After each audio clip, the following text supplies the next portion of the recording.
Grab your hammer so we can clear a path to the chaos and forge our own narratives in the Age of Sigmar. Your allies to the Realm Gates this episode are... I'm Davy, and you cut off my head, and I want it back. And I'm Aaron, and that which is dead can never die. Today we're going to talk about... Is that a spoiler? It's kind of a spoiler. Today we're going to talk about...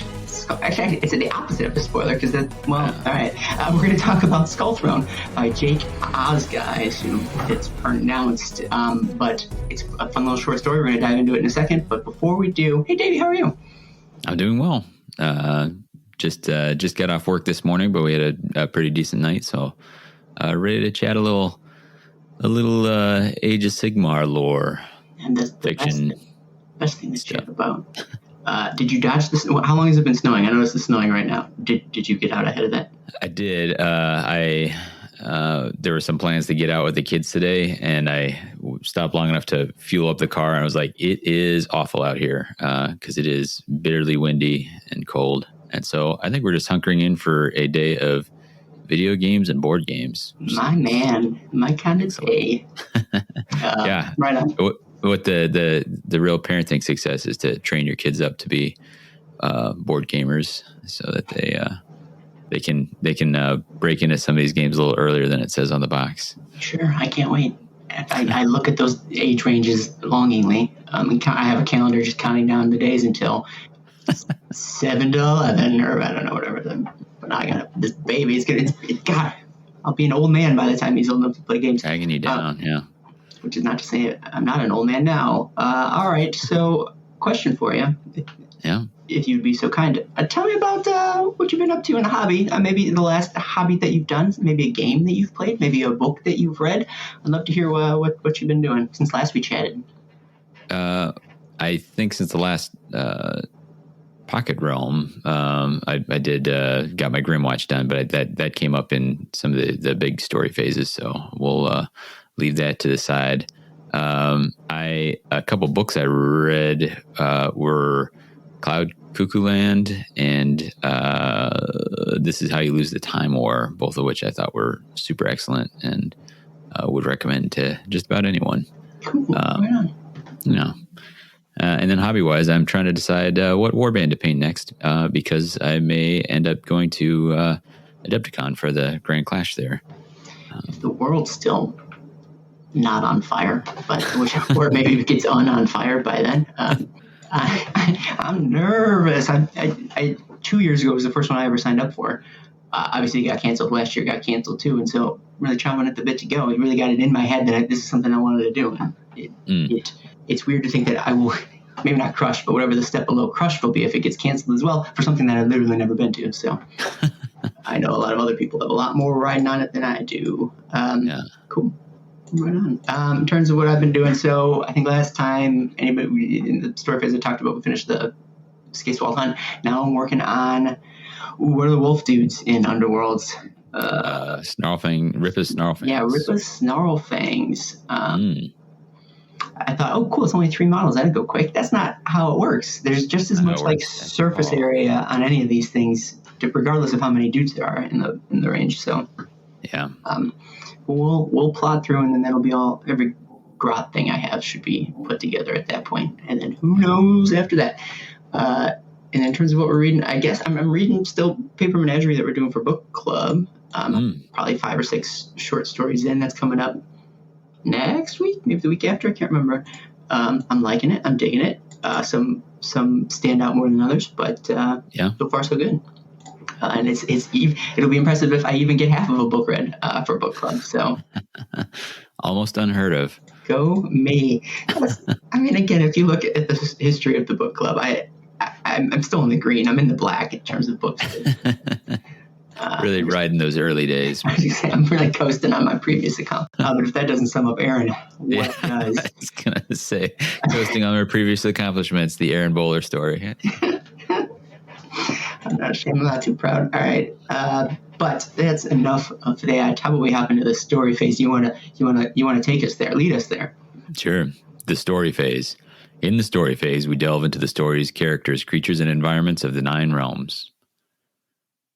And our story here A resident of the realm of death faces horror when Chaos Raiders come to their home. Can they survive and turn the tables on their foes? It looks like Fate Mentees and absolutely close. I get it. So we're talking about Skull Throne by Jake Ozga. It's a horror story. It was, I believe, an Advent story from 2019, which is weird because we just got a whole new batch of Advent stories that were ripe for the picking, and yet we cast our eye to 2 years prior to pick up this here story. And actually, maybe that's a segue a little bit in terms of, hey, why are we reading this story? I've got an answer. Do you have any thoughts on why we would have read it? Only that we kind of cast about a little. We like finding these. I mean, obviously, Pocket Realms is all about these short stories, and it'd been a little bit since we'd done a horror one. So yeah, I think that's why I was feeling it. But you had additional motivation thanks to your tireless crusading on Twitter. Yeah, well, it's I don't sleep. I just tweeter. But yeah, I'll echo that in that, like, so many of the short stories these days are sort of through that horror imprint, and whether that's just because it's a newer thing or authors prefer to write horror stuff. I don't know. I can't put a finger on what the reasoning is, but like a lot of the more interesting stuff has been under that horror umbrella. A lot of the shorts that I've read, even beyond doing Pocket Realms, have been the horror short stories as well, which I never would have considered myself a horror reader, and yet here we are. And actually, you didn't mention it, but you were posting up what all you've read recently. You've kind of burned through a lot, and that has something to do with managing infants. So you can feed a kid and read a story on your phone at the same. People can't see the pose that I'm doing. It's very convoluted, but and read a book at the same time.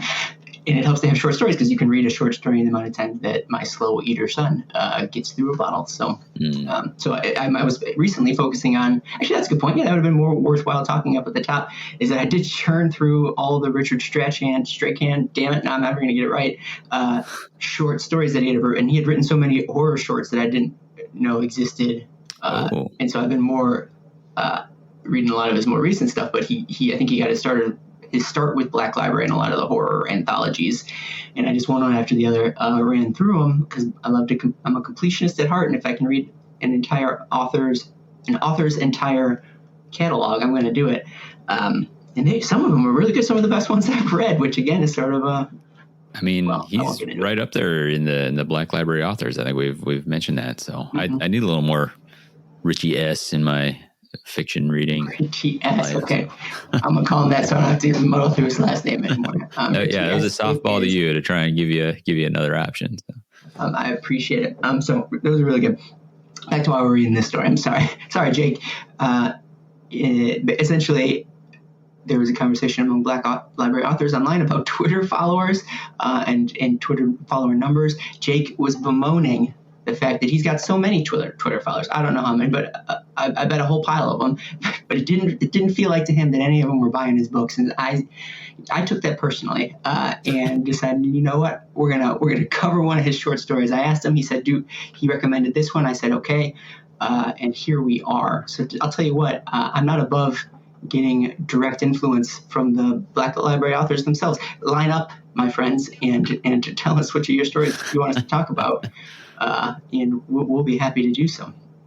And it turns out I had already bought the story long before he even suggested it, so I was ahead of the.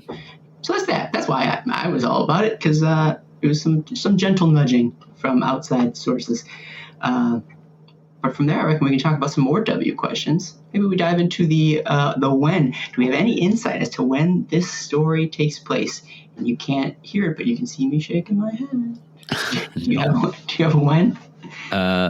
Not really. We just know that Chaos Corn specifically appears to be is present in Shyish. And I remember early on in some of the Realm Gate Wars, actually in the Hunt for Manfred, right? Yeah. They made specific mention of the hordes of corn worshippers swarming over large parts of Shyish. And so for no other reason than that is the last place I read that combination of things happening. This is kind of where I placed it. But it could really be any time. Yeah, I agree. I got nothing to add. That sounds about right to me. But then from there, you just mentioned sort of the where. From there, you mentioned the where. Where is the story taking place? It's in Shyish, which obviously lends itself to the horror stories that we would read about taking place there. It's interesting to see, like you said, there were hordes of Khorne folks swarming over Shyish, but like it wasn't necessarily an inherent Khorne-based realm in the same way that Ashi was, or in the same way that Ghyran was Nurgle. So it was sort of one of those left for the taking. Anybody and anywhere in terms of the Chaos Gods could be taking over it, but it's nice to see, or it's fun to see the different juxtapositions of, all right, well, what does it look like when one Chaos God is taking over X realm? What is it? Do they do things differently in Shyish? Do they do things differently in Ghyran or what have you? I don't know that the story dives too much into it, but it's just fun to see these factions or races that in different environments. It lends itself to the variety that is the mortal realms. So yeah, pretty cool. Do you got any weird thoughts? No, only that if we had a Shyish academic, they might be able to like take some clues from a couple of the environmental things and be able to place it somewhere. But maybe not particularly. It's on a coast, which comes up sometimes regularly in Shyish. So very neat. All right, so let's talk about who. So we mentioned Khorne, that there will be Khorne followers in the story at some point, but they're not necessarily the stars of the show. You got any who thoughts worth sharing in the spoiler-free section? In the spoiler-free section, there's some denizen of Shyish, and even that person is a little confused as to their identity, and part of the story is finding out who this being is, and so I would leave it at that for the spoiler-free section. Nice, that's a good way to put it. And oh gosh, since we were so close, since we were just on that cusp of spoiling some stuff, do you have any other what thoughts before we dive into our spoiler side of things? No, I think we've covered them, the dubs. Yeah, I mean, the beginning of the book is sort of abstract and vague, and it's really hard to pin down the what until you sort of get into the meat of the story. So maybe we do that. How about we hop into our spoiler section? Again, we talked about it last time. I need to get a good spoiler bumper. The spoiler phase. Maybe I feel like that's it. Got it in one take. They said it couldn't be done, but you did it. Yeah. What if we called Eric back to get it? I feel like he's got the greatest like segue vocal aspects. We can get him to do it.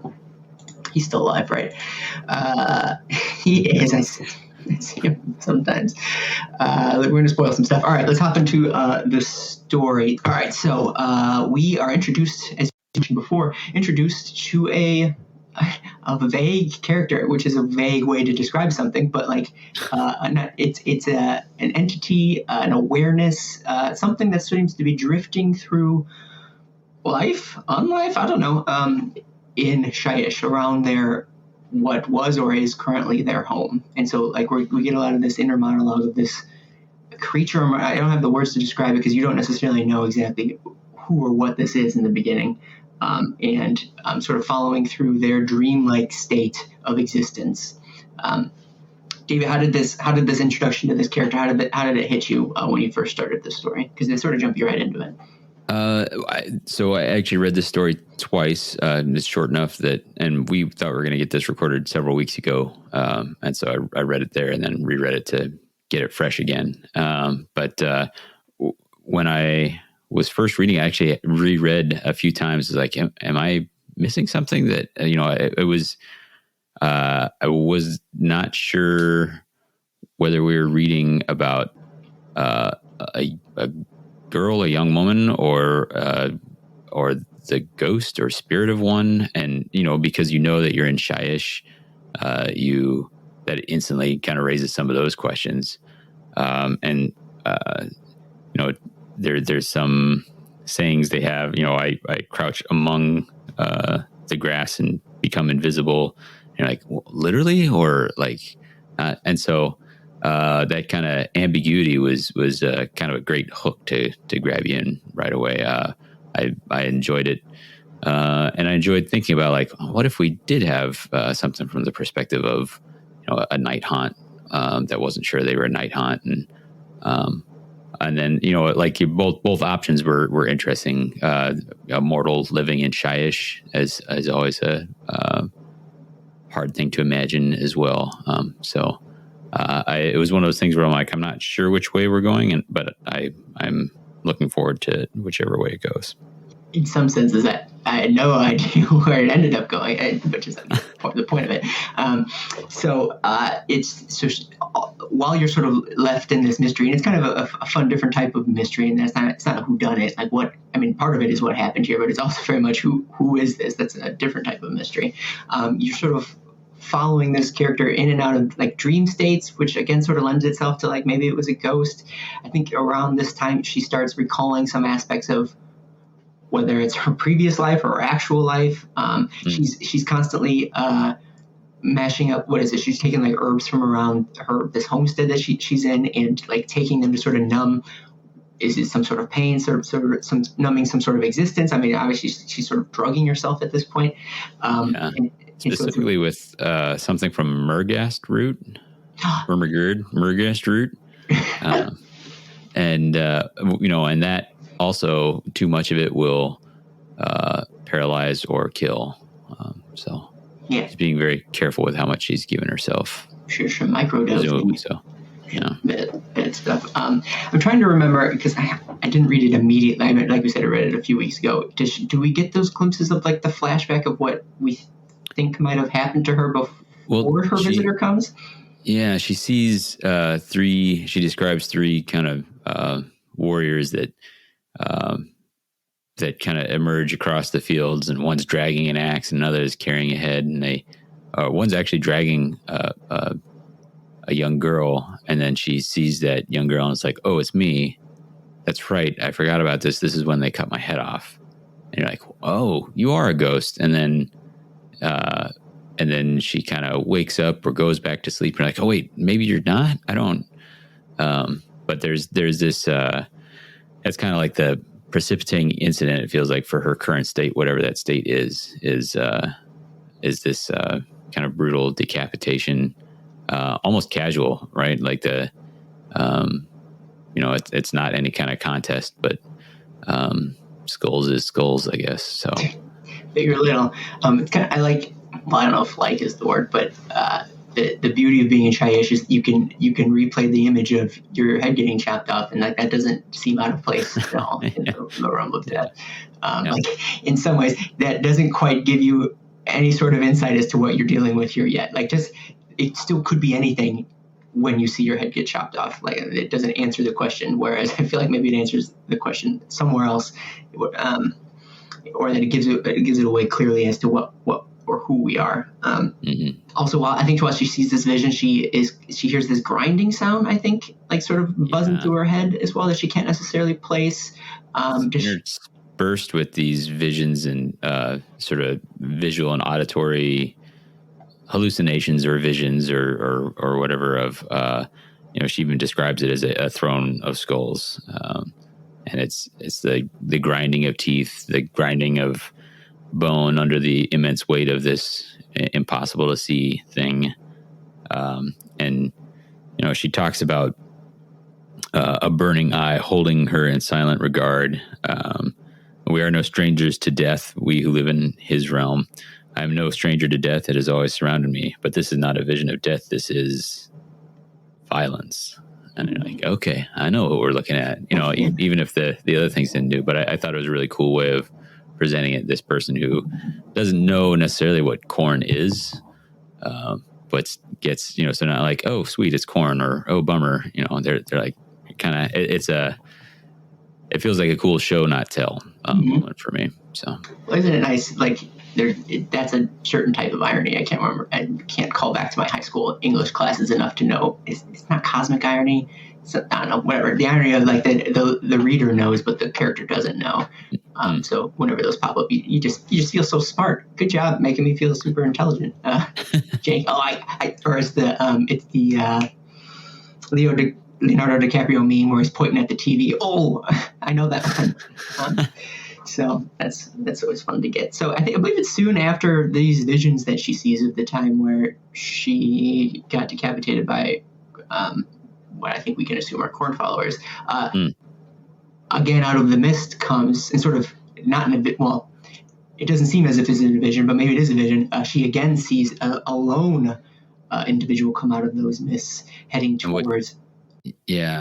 What gives her the sense that this is real and not just her recurring dream is that he's singing. It's like, my dreams don't sing, and he's singing this ugly chanted song.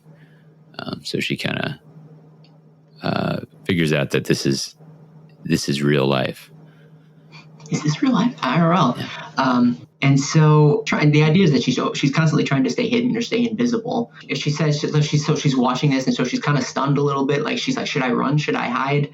But she doesn't run and she doesn't hide. And I guess it doesn't go into detail, but he just finds her and grabs her by the hair and ends up dragging her into the house in which she sort of been seems as if she's haunting a little bit. She creeps over the floorboards so as not to disturb all the bodies underneath. Like, ooh.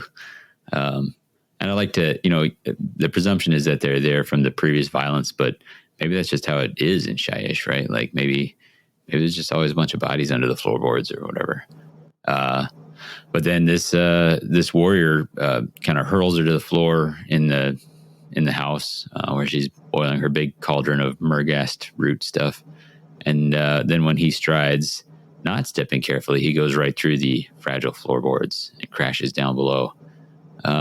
And gets tangled up. He's incapacitated as he breaks his leg.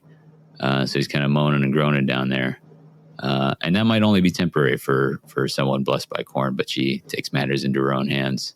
What would you do if there was the incessant moaning down below? I just wish he would shut up.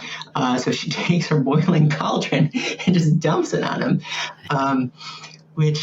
And then of course he lets out his guttural screams as he's literally being boiled alive down below. First of all, that's hardcore right then and there. But what's worse is that's not enough to take out one of these followers of corn. So he lives through it, but he is in rough shape between his broken leg and his scalded body, and what was sort of his. I don't know. He was loud before. He has been reduced to a whimpering sort of mess down below, but it's clear that he's still alive. But at the very least, it allows these two to have some quality alone time, right? So now that he's less of a threat, I suppose, they can sort of chat about the current state of affairs. He sort of talks about, he's like, wait, we killed you. We were here before about, I think it was like a year ago or something. How are you still here? And then she tells, I'm a ghost. I'm a spirit. She says, am I a ghost? Am I a spirit? She echoes his question. Oh, gosh, there you go. I misread that. Maybe I'm just filling in what I want it to be, essentially. So she says, am I a ghost? Am I a spirit? So again, it's because of this now, it's still unclear, but at this point in the story, I'm being led along this path. Oh, it's obvious that that's what she is. We're in Shyish. I feel like this is the classic setup of the ghost sort of getting revenge on its murderers. But after this conversation, our main character makes a decision. She decides, you know what, maybe I need not sort of live this existence anymore. I'm going to start taking matters into my own hands. And so I think she goes and grabs a spear.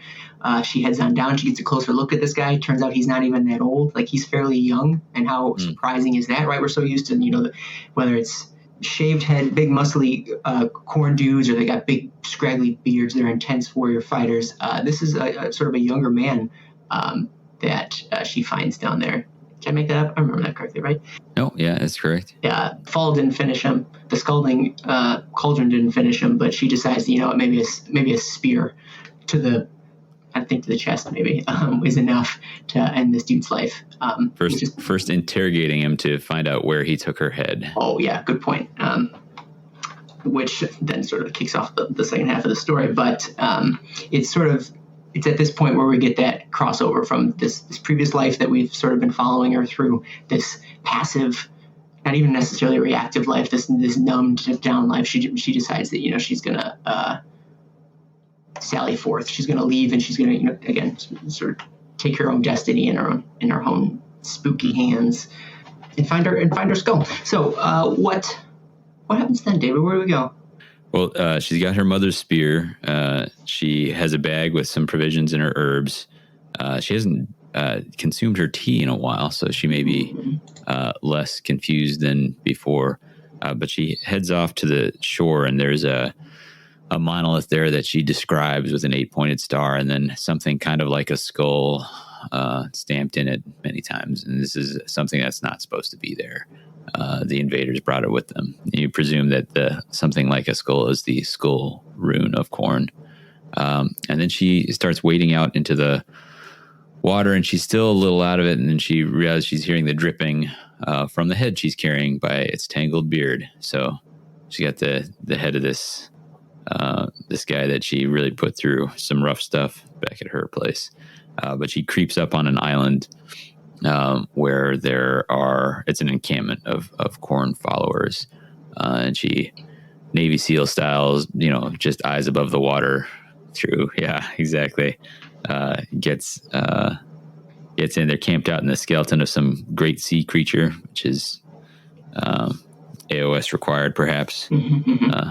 But it's kind of a cool scene set. Like this, I felt like this was pretty vivid for me. The idea of kind of a low island surrounded by shallow water, and this skeleton and these guys kind of brawling and scrapping, and got their cook fires and scraping their flensing skulls and all that sort of thing. So that's what she comes up on. Yeah, I thought it was cool as she was traveling, like she was like wading through the water. She peeks out her head. That there's these eels in the water who are nibbling on her skin, but they're just playing. They're just having their fun, because she speculates that her taste is so poisoned by the murgrass fruit that they don't really have any interest in eating her, which is kind of neat. So then you start to wonder, well, if they're nipping on something, like, can she be a ghost? Can eels nip on ghosts? Like, what physically is she? Or she was able to use a spear. I guess Nighthaunt can grab stuff and stab people, but you're still not exactly sure at this point. Like, what is this? What is going on? She wonders, did they bring my tiny little kid body with its head missing? Did they drag it to this spot? And you're like, well, but you're here. How would that happen? So it's again, it's such a daze. Even when she gets a little bit of clarity, you're still in this daze, and sort of you get sort of this misty setting as well, and he does a great job sort of describing how she's crawling through the water, and you're even with her clarity, you're still in this dreamlike state. It doesn't necessarily clear it. You don't feel any more clear as to what specifically is happening here. And I think he did a great job setting the atmosphere for what we're experiencing here. We should say she has something of a mantra that she repeats here. I think early on she says, "To live peacefully, we must live unseen." And then the piece that gets repeated again is "to live peacefully," which is kind of a flip of a couple things here. To live as opposed to die, which realm of death, and then peacefully as opposed to the god of violence here, Korn, who's got a presence here. So that's the piece that she keeps saying is kind of in opposition to what these Korn warriors are about. Yeah, absolutely.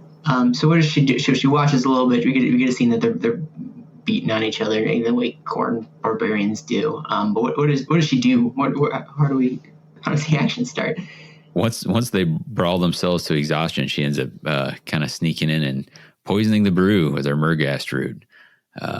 And then it takes hold, and it does not kill most of them. They're kind of paralyzed. And then as they lay paralyzed, she goes from body to body and spears them and removes their heads, right? She kills them, takes their heads, and then turns to the greatest of their number, who's kind of sitting on some makeshift throne. She's got a cluster of heads, and she talks about having an offering, right? So, and he's, and there's a cool scene where he's like, what vision is this? What strange, are you a demon? Come to me born in blood. Your kind are welcome here. It's like, oh, if you're a demon, that's cool. Do your thing. And here she gets some clarity. She, am I a demon? No, I'm just a girl. And this guy is kind of fighting back against the paralysis, he says, what are you doing? He says, don't you recognize me? You cut off my head with your... First of all, of course he doesn't recognize you. He cut off, for him, it was just a Tuesday. And here's her next moment of clarity. It's not my skull. She corrects herself. My sister, my twin. Like, okay, we got there. So, she talks about coming, and he says, "You make of these an offering," like the heads she's collected, and he's like, "Good. That's how it should be." And she's saying, I want my sister's skull back. In exchange for these, I want my sister's skull back. And he's like, if you get on your knees, I'll consider it. And she's like, no, you misunderstand. This is not an offering for you. This is an offering for someone else altogether. Yeah. Second kind of twist, right? That's not where you see this going per se. No, not at all. And so she calls out, she makes the offering of the skull. She calls out to the god of violence. So she doesn't call him Korn. She doesn't know who Korn is probably, but she realizes that there's this higher power permeating through these events in her life and the powers here sort of locally. And she makes that offering, sort of succumbing to the violence and succumbing to Korn. And then does she hurt herself? Well, the eye regards her hatefully, and she knows, like, it's all this, and it was still not enough. And she's like, I have so little left to give. But then she figures out what little left she does have to give, and so she plants the spear in the sand, and then basically, I don't know if she managed to fully decapitate herself with it, or if it's just a kill. But she drives it through her neck into the base of her spine, and her thoughts are like cut off right as that happens. Yeah, and she's together again with her sister, but in a pile of skulls. Well, yeah, it's gonna be hard to cut, but in a pile of skulls, right? She's not going to the classic Shayashina afterlife, but no, she's joining her sister in the skull throne, which I guess is better than nothing, I suppose, if that was your driving animus to get that accomplished. Plus, I mean, Korn likes skulls, but he likes blood too. I'm sure she bled out like on the sure. Spear thrust. So I mean, it's all good for the big red guy. And that is the story. And like I said, I did not see it going that way. Yeah, really. But what a fun surprise. Quote unquote fun. Fun. Yeah. Weird definition of the word fun. So we got any more story things? I mean, plot things that we want to talk about? We're gonna have some fun questions. No, I think that's it. I was gonna change it to, so who is your all-star in this story? I mean, there's not a lot of folks to pick up from, and sometimes I'll use this to pick a person that I identify with or made me think of something myself, but. The first actual guy she runs into, there's something we do in fire service, which is if you're going into a unstable building, you got to sound the floor. You got to pound the floor with a tool, make sure you don't go through. He did not sound the floor. He went right on through. And I get that, your mind's on something else, and all of a sudden you totally goof it. It's really embarrassing, And then someone comes and pours boiling soup on you. Yeah, exactly. Gosh, if I had a dime for every time. But that kind of we'll call it workplace embarrassment. He's like, I got this real easy thing. I just got to get this girl's head. No big deal. Whoops, dead and mutilated, and gave up my buddies because I got tortured by someone I thought was a ghost. So you should share this story with your coworkers. It's a cautionary tale. Yeah, and I lay that out as like a kind of a slapstick thing, but I thought it was really well done. Like it was. I believed all the pieces of it. It was awful and horrible, but it was a really effective scene, I thought. Yeah, right on. What about you? So I liked the main guy who like chatted with her at the end, like the last Korn guy to die. In that he really filled his role. Like he was a devotee of Korn. That like he just saw all his buddies get decapitated. Like honestly, given the chance, he probably would have done the same to them if over time, I imagine. And he's like, "Well, you make an offering. That is how it should be." And it's like, all right, well, this guy knows his role in the world, and he plays it to a T. So I enjoyed that interaction. And then not to have two, but I kind of want to know more about the sister, right? I think there's a little bit of a blurb in here about like just sort of the differences in personality, and I'm trying to find it again, but didn't you get the impression that she was sort of the more stand up for herself or stand up for the family or something of that nature, and because of that she was cut down? I want to say or maybe I'm editorializing a little bit. Even if that's not true, I'm gonna that's my own headcanon about this, and it's sort of interesting to see the lengths at which the main character, who is the sister, just sort of go and maybe not even know what she's doing, but just sort of rectify the ills done to her family and to her sister specifically. To her, I suppose. But like, I think we covered every character in that. Then the mom must have been cool because she had a spear, right? That's cool. Like, you don't think of the matronly characters having spears. Let's see, what else do we got? What did we learn about the mortal realms that we didn't know before? Did you learn any? I don't know that I point to like one specific, here's this cool fact or something like that. But I felt like my understanding, I don't know, just like it's a more fleshed out idea of, or I don't know, maybe just the ambiguity of living in Shyish in general. Gave me some bits and pieces like we talked about, like, are those bodies under the floorboards because of Chaos Invaders, or is that just how you roll when you're in Shyish? So I think just like you were saying, kind of the change some of the settings or something like that and get a feel for how different factions operate in different realms. Yeah. It's great to mix and match. I would say what I learned, and I don't know that classify this as learning something per se, but there is a Murghast root in Shyish, and Murghast, have we talked about this yet? I feel like I'm talking about it all the time, like on Discord with other people, but I don't know if it's been recorded yet. But Murghast is a term that permeates, I guess, the Warhammer horror line in Age of Sigmar. It comes up in a wide range of different stories, but in different ways. It's not always the same thing twice. Sometimes it's like a town or like a city or something. It's like a location. Sometimes it's a castle, so it's not even a city, but like it's a smaller location, like a fort or some other building per se. Here it's a root or it's a plant. I think at one point there was a street called Murghast, like in one of the stories that we read, and so it keeps coming up.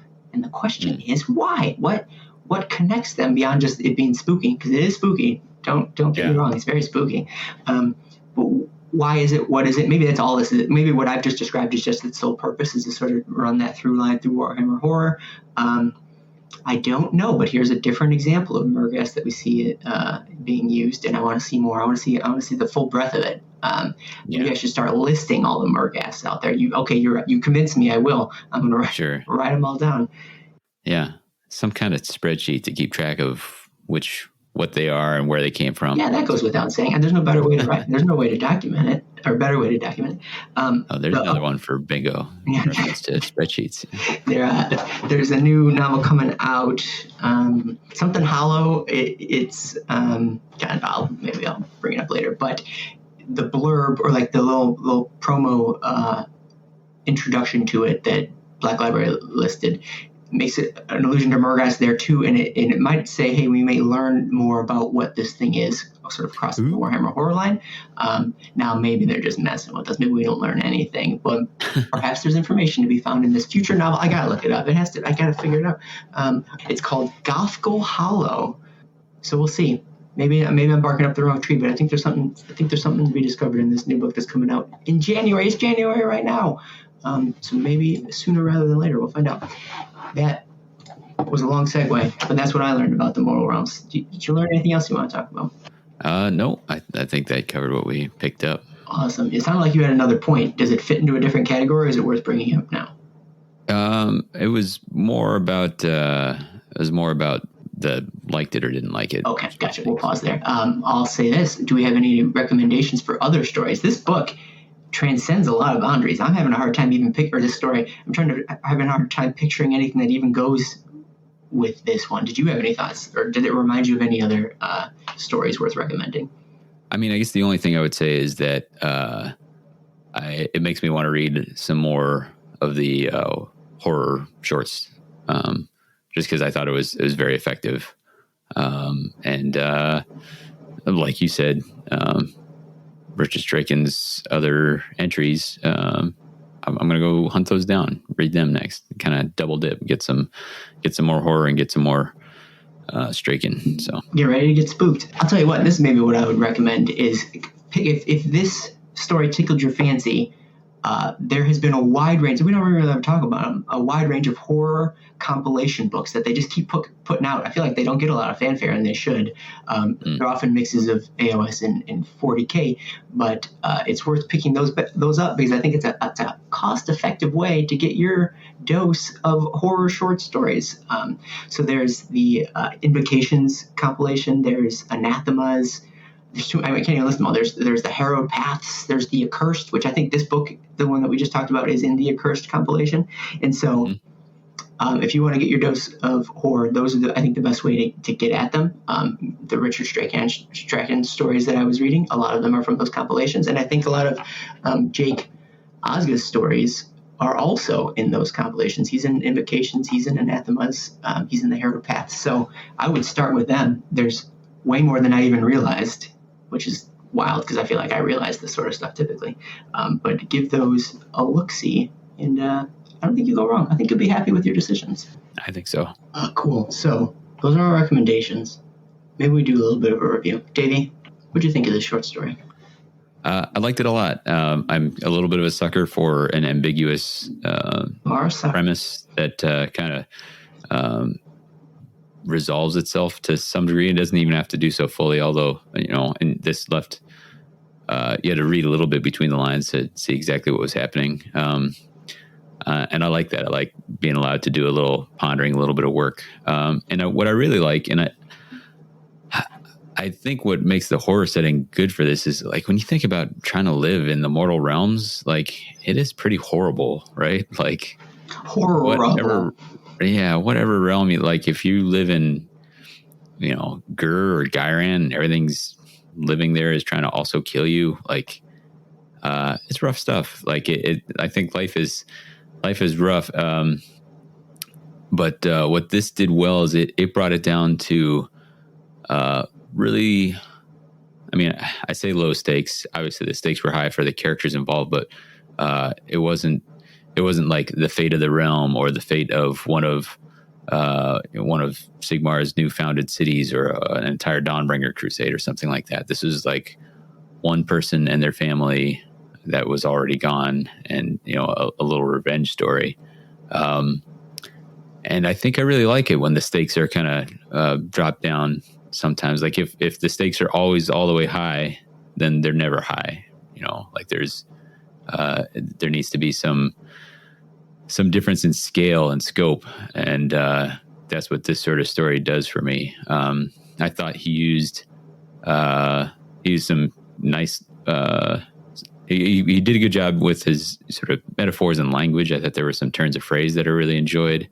I liked it through and through. So I will give it 2 out of 2 decapitated twins.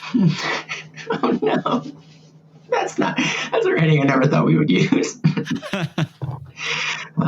Check it out. Check it off the list, though. All right. I echo a lot of what you said. Like I was saying before, I haven't read anything like this in the Age of Sigmar fiction. It is so far afield from like what you're used to. Even, I mean, both from like the AOS stuff proper, and even in the horror, like this seems to be set apart in some ways. Especially as I've been reading more and more about it. He does such a great job with setting atmosphere. Like you just felt clammy. Like you felt like the mist and the darkness just on your body. It's in these days it's hard to like deliver a sufficiently satisfying twist. And I feel like I was twisted all over the place by the end of this story. I didn't see the twins coming. You always gotta. That's the thing, is you always gotta assume there's a twin involved, and then you'll never be tricked. But I really liked that aspect of it, and it's yet another one where we don't need big fancy battles to make for compelling Age of Sigmar stuff. Sometimes you just need somebody stabbing a bunch of people with a spear who can't fight back. Classic Age of Sigmar, but you can't replicate that on a battlefield necessarily. I mean, there's one other thing I remember. I like that. Talk about the stakes. The stakes for the corn worshippers was the manner in which they died. Like the one guy who, the one I was talking about that fell through the floor and then got boiled and had his, was kind of stuck on a piece of wood. He was like, man, I just don't want to die like this. Like for, you're used to seeing them like bloodthirsty, crazy, go forward, get killed. The stakes for them isn't like I don't want to die. It's I don't want to die like this. Yeah. Right. So in some ways, this is horror for them, right? Like this is sure. the worst fate they can imagine. They want to go out guns a-blazing or swords ablazing. And even for the guys on the island, they were all robbed of that. I mean, they can take solace in the fact that their skulls getting stacked up on a throne, but like that's it. And then the thing I was going to bring up is the idea that this is, and kind of building off what you were saying before, is that this very well could have been an untold story. It's one of those things that like no one could have ever known what ever happened here, and there were a million stories just like this that are occurring across the realms. But it's these glimpses, like you get little snapshots of like this, just a quick in and out sort of the horrors that occur on a daily basis that are probably too numerous to mention, that are uniquely terrifying each in their own way. That sort of the life that is in the mortal realms. But again, it's this sort of glimpse into just the small scale that could have very well never been told, and people would never know what happened to this little girl, or I know she's little, this young girl. Spooky. No, thank you. I've got a good rating. Let's decapitated twins. How am I supposed to top decapitated twins? I'd give it a 7 out of 8 skulls to corn. No, we can do better than that. What would there be 8 things? Corn, blah, blah, blah, 8 pointed stars. The symbol that he has. 7 out of 8 points on the corn rune, I guess. Yeah, there you go. Sure. Okay, we'll give it that. I wish there weren't 7 corn guys, were there? Or 8 corn guys. It was a little ambiguous about it. Didn't you say 7 out of 8 spider legs? You're welcome, Paul. So that's how I felt about that one. Do you have any parting thought before we get out of this dumpster fire that I've created? No, just I continue to enjoy these pocket realms. You gave me some recommendations from this year's Advent. I like all of them. So I think I'm gonna check those out next and read some more. And I like doing these. We should keep doing it. Yeah, so you've been sort of pushing. I got the baby, and then I'm doing a new job too. So I apologize for not driving as hard as I should. This is an after episode, not a now episode. I'll tell you what, it's time for our reforging. Chat with us anytime about your thoughts on Twitter at The Mortal Realms. Davey, where can they find you online? I'm at red_Zeke, or if you want to talk Underworlds, at WTHcast. Excellent. I'm Aaron. You can find me on Twitter at DosAsos, and if you're here, you're almost certainly listening to the story phase as well. So you can find all our Mortal Realms shows and content at www.themortalrealms.com.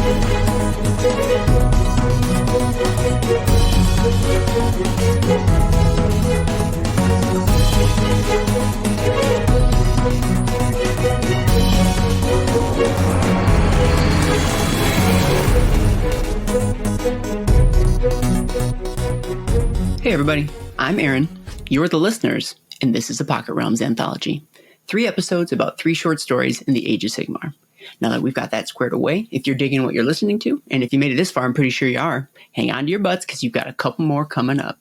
And if that is not enough to whet your appetite for Black Library Babylon, then head on over to patreon.com/themortalrealms or themortalrealms.com/Patreon to find even more Pocket Realms waiting just for you. And I do mean it. They ask about you all the time. They say, Aaron, when will they come to save us? And I say, soon, little Pocket Realms. Soon. Dear listener, don't make them wait any longer. Anyways, that's about it. Enjoy.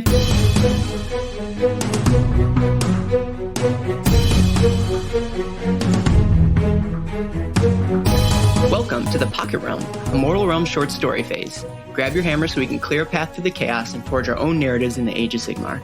Your allies through the realm gates this episode are... I'm Davy, and it's like I've always said, we're just a couple of monsters reading about a monster, hunting a monster. And I'm Aaron.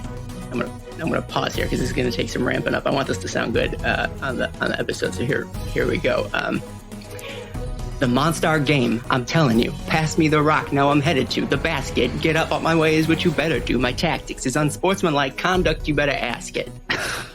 And today we're going to talk about monsters. A little short story by Noah Van Nguyen. Is that Space Jam? Is that what's going on there? It is!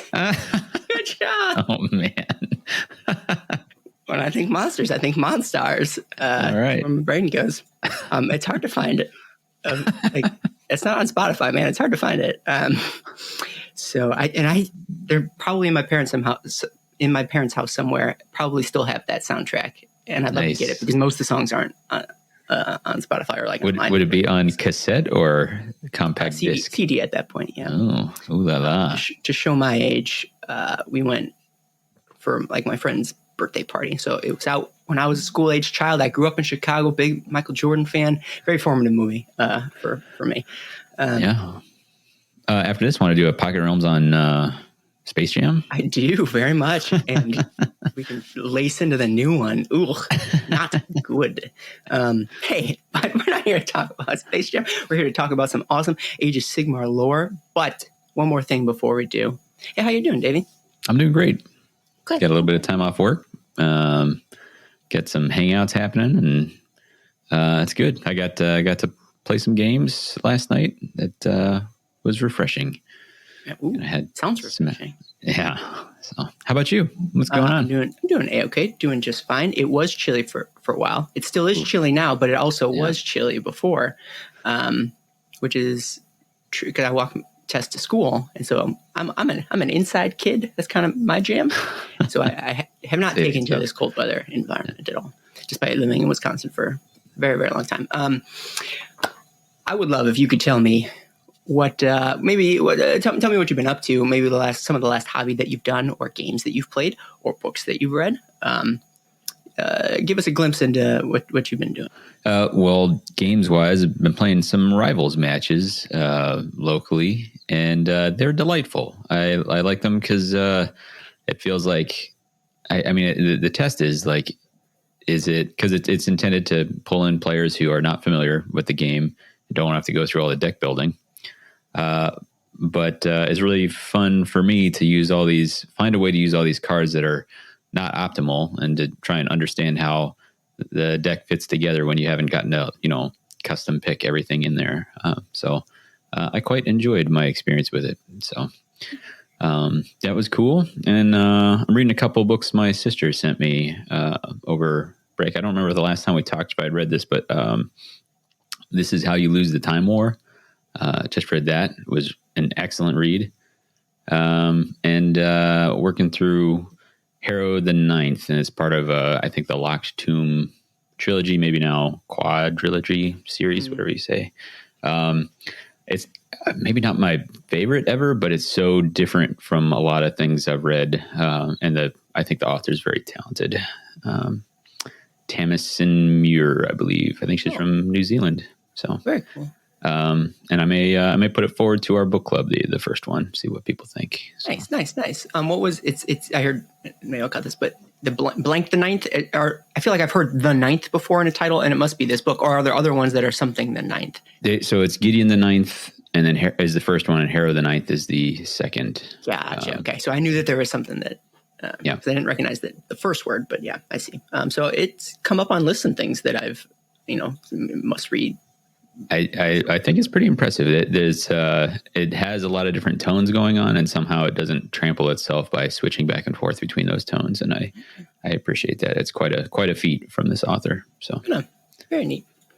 All right, what have I been up to? So I have started working on assembling Daughters of Cain after doing a whole bunch of Underworlds warbands, and in fact, I then segued that into the Coven warband for Blade Daughters of Cain. Yeah. Yep. So middle of that, and plus all the other Daughters of Cain stuff that I have. Just hours ago, they announced another battle box, which both makes me ecstatic and despondent because it's too many. It seems really fast on the heels of other ones, but I was wondering if maybe they were holding some of them back and now they're using them to catch up. Who's to say? But so there would be more Daughters of Cain in there. So the question is will I be done by the time that releases? I don't know, listener. So that's what I've been assembling. No real games to speak of, though we will start doing some Soulbound here pretty soon, which is I'm excited about. Most everyone I'm playing with has so very little exposure to the Age of Sigmar. I think maybe most of their exposure is whenever there's new models, I shove the pictures of them in their faces. That might be the extent of it. So we'll see how that goes. I think I saw a screenshot. It looked like quite a large group going to be involved. Some of them were duplicative characters listed out. Oh, I see. One individual, so it throws the numbers off. However, it is a larger group than I'm used to playing with because Soulbound's a great game and I really like it. But I know my friends, and the chances of all of them sticking through it are very, very slim. And so I'm overestimating so that when the inevitable you go in and happen. accept some attrition, and then exactly. So I'm overstaffing it currently. What is it? Acceptable losses on the way. So. And they won't listen to this, so I can say there's plenty of potential acceptable losses, and I'm just kidding.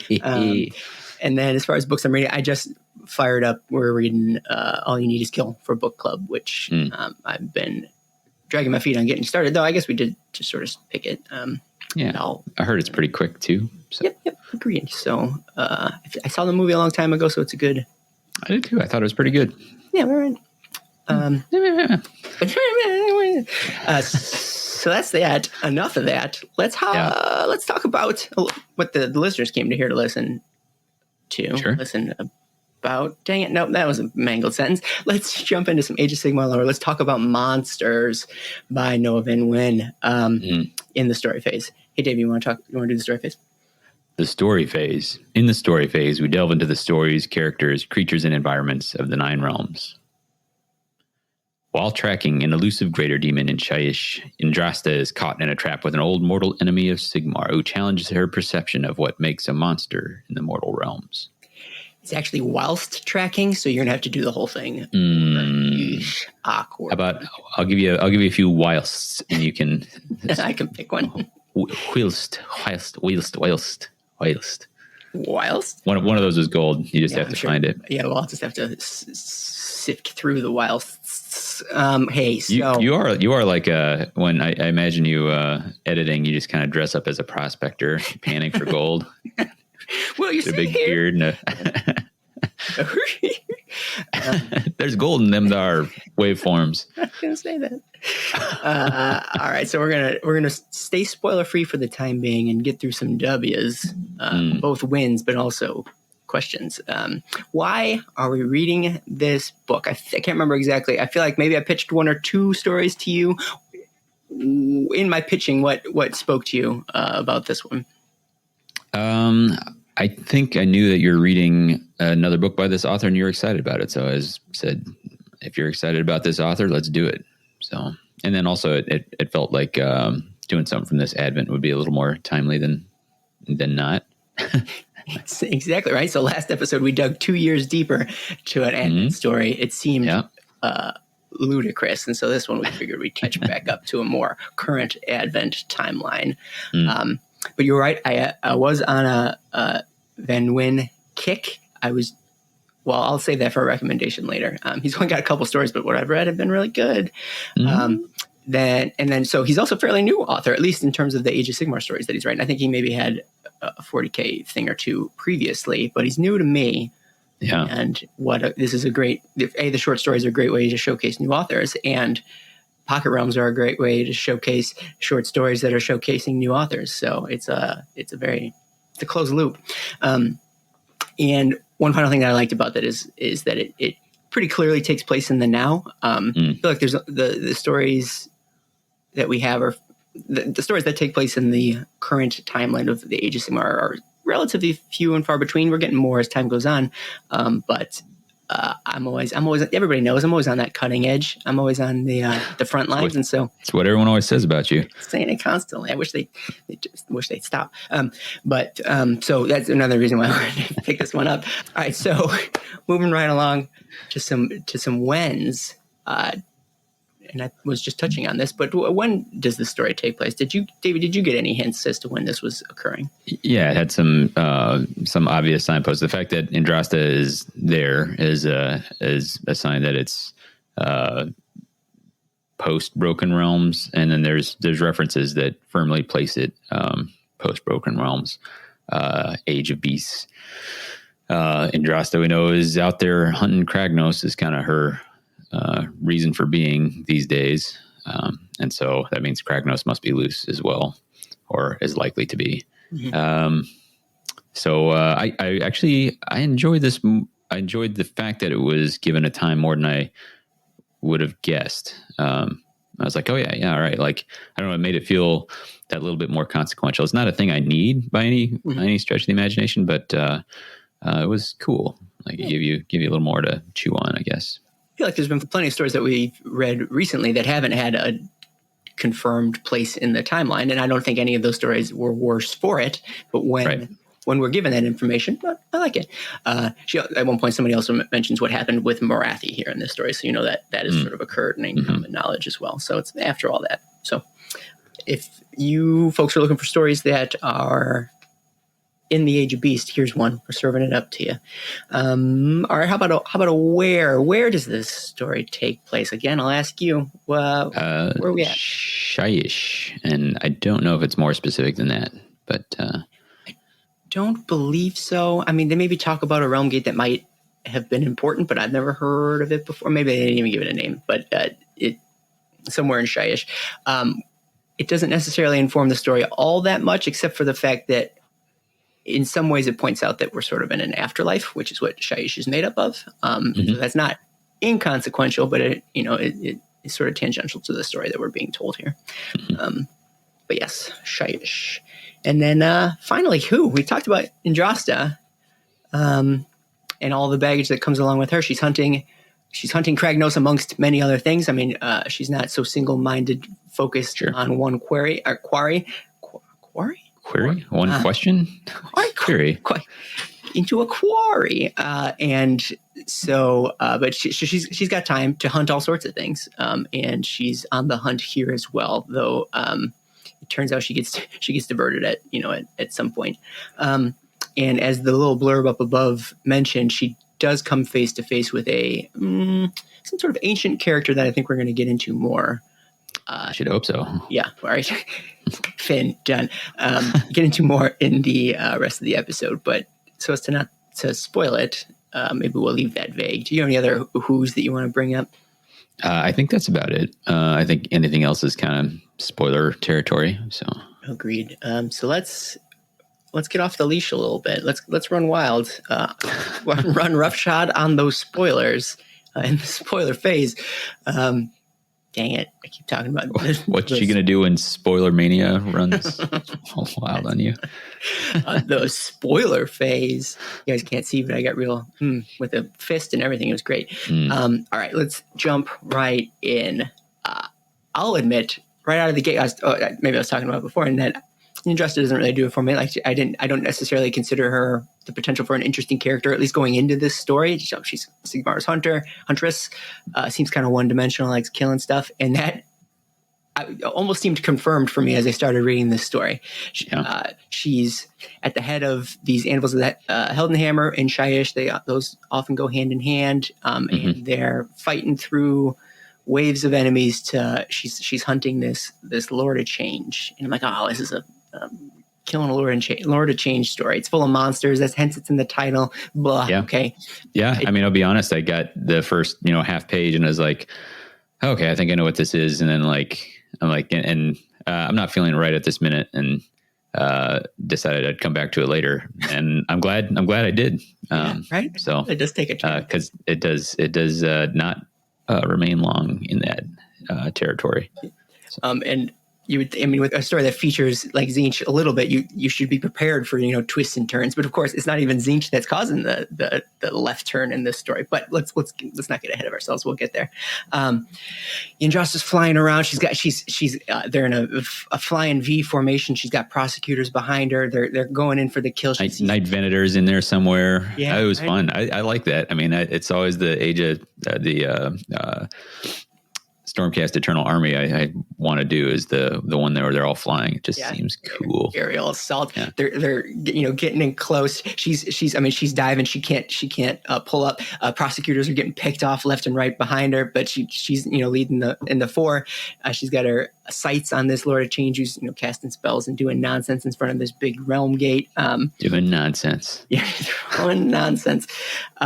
She doesn't care about the losses that are going on behind her. She's not part of the Anvils of the Heldenhammer. They're just there cheering her on, but she's really, of her own mind and sort of of her own volition, on this hunt that she's trying to take down this demon. So despite saying I wasn't hooked, I feel like I'm still getting pretty animated about this scene because that's the idea. It's supposed to, it's amping you up because she's getting closer and she's getting closer. She can't pull out now. She's got her spear ready. She lands and she's going to throw it at this Lord of Change. And he it dissipates into a cloud of, again, nonsense feathers and like magic, and the spear. Impossible geometries. Don't look for any cubes in here, man. That's too possible. And the spear goes flying. It's Galmaraz's sister spear, so there's some parallels there too, because it gets thrown at this demon, and it disappears into nothing. As it doesn't even impact the swirling mess of magic. It just sort of disappears. And she stutter steps, like, what now? Like, there's this, the demon's sort of gone, or like it's not in any sort of shape that it was before. Her spear's gone. She was so confident that this was going to be the kill shot. There's this moment of doubt, like, hold on. Like, I was sure that was the kill shot. Like, what? How did this happen? The spear, it doesn't matter. What's it called? It's called Thengavar. Thengavar doesn't miss. Yeah. And yet it's just gone. So I imagine that's kind of what Sigmar was like. I think after he threw his hammer, everyone sort of pulled him back and said, no, man, you got to get out of here. Like, instead of getting yanked back by her, brothers in arms, it's around here that the floor gives out, or the ground gives out. Floor, I don't know. Ground gives out beneath her. I'll pause there. Did anything about this battle scene grab you? Anything else you want to talk about? Because we take a market shift from here on out. So. I feel like and I've not read as much as you have, but I feel like the parallels with, was it the Battle of Broken Skies that Sigmar lost his? Burning Skies? I can't remember Broken the difference. Skies? Oh, I'm so sorry, listeners. I let you down. One of those, but yeah, I know everyone knows what you're talking about. Yeah. There's no way like the parallel was accidental, right? Like that's in there, but that jumped to my mind right away. I was like, I think my first thought was like, what, again? And I was like, oh, I bet you, I mean, this has to be intentional. I think we're setting things up. But yeah, fool me once, shame on you. Fool me, won't get fooled again. I don't want to admit this to anybody, but it only occurred to me while I was talking about it right here on the microphone. While reading it, it didn't. It just dawned on me right now. Or I mean, like when I was saying it, I'm like, wait a sec. Oh yeah, okay. It's one of those things. Once I get in the groove, it's like shower thoughts. So we should do this podcast in the shower. Think how sharp you'd be. He's so good. In the dorms, we used to just bring folding chairs into the shower, sit next to each other, and just have beers independent, like in stalls, like independent of each other. Just hang out in there. Oh, cool. Man, imagine their water bills. So she falls to the ground, which is silly because she's a flying character, but like the air gives out, right? And so she's got her wings and she's flapping, but the air has been sucked out of whatever this is. Yeah, it talks about it being like, not even any air to get purchased with her wings. So it does kind of describe why she would continue to fall. Mm-hmm. And plummets, I mean, not perilously so, but plummets down into a pool of water underground. And so she's kind of left here with her thoughts for a bit. She's kind of stewing and steaming, given that, I just threw my spear, it disappeared. Like, what's happening? How am I here? I got trapped. And so she's a little bit embarrassed. She even talks about, like, she's like, I'm embarrassed and I don't want to face anybody right now, and having them known that, like, that just occurred, I think.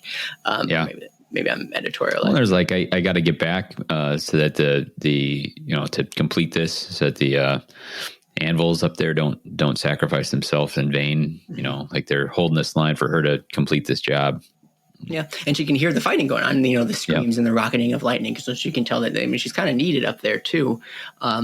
But it's around this time that she notices that there's a tree in this like underground cavern, which trees aren't typically known for being an underground. I don't know. I'm not an arborist, but they're not normally down there. I'm no treeologist. Yeah. Well, then again, maybe I don't spend a lot of time in holes in the ground. Maybe they are down there. Who's to say?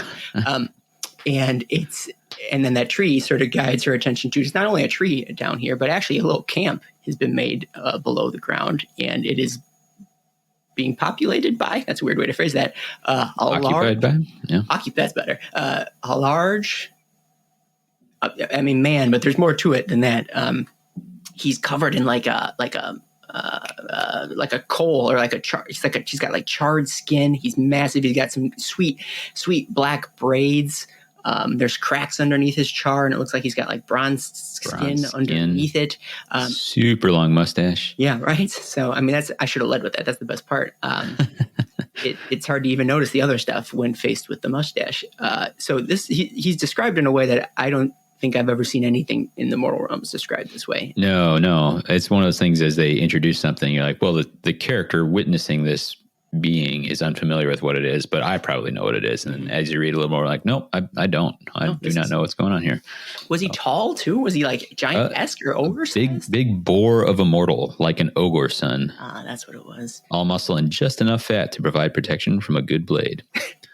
Like she's really sizing this dude up. Like she's like, what's your BMI? What kind of like fat percentage are we talking here?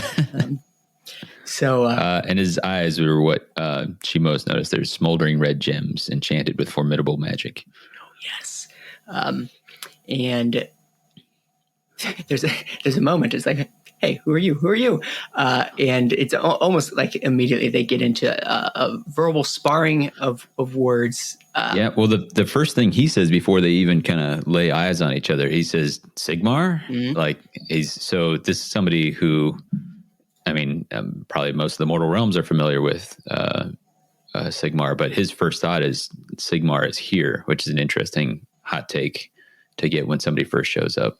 And I guess she also notices a giant axe leaning up against a tree, which is, I think, Azerian. She can tell it's of Azerian make, so that's significant too. Yeah. So he says, "Oh no, you're not Sigmar." She introduces herself. I am Andrasta, and she rattles off a whole bunch of impressive things about her. She's like, "Well, why would you think that Sigmar would come here?" That's kind of a weird thing to ask. So then he gets defensive about that. He's like, whoa, you came into my house. Like, who are you to start asking all these questions? And all the while he's sort of eyeballing this axe over there. And so it's a classic, a little bit of a standoff. She sees that he's eyeballing the axe. He sees that she sees that he's eyeballing the axe. It's very high tension at this point. And I think it's around this time where he actually makes a move for it. He lunges for it, thinking that he's going to get his hands on it. But Andrasta, even despite her recent mini defeat, is quicker because the dude's kind of old. Like, he's a little bit anxious. She sort of surmises that he's seen better days. He's not as quick maybe as he would have been. She gets to the axe, or not. She gets between him and the axe first, blade to his neck, and then this is where they start getting into nitty gritty details. Best time to have a conversation. Yeah, right. That's when one person's got a blade to the other person's neck. Which is why these episodes are so worse, because we're doing them remotely, because there's no blades to the neck. Yeah.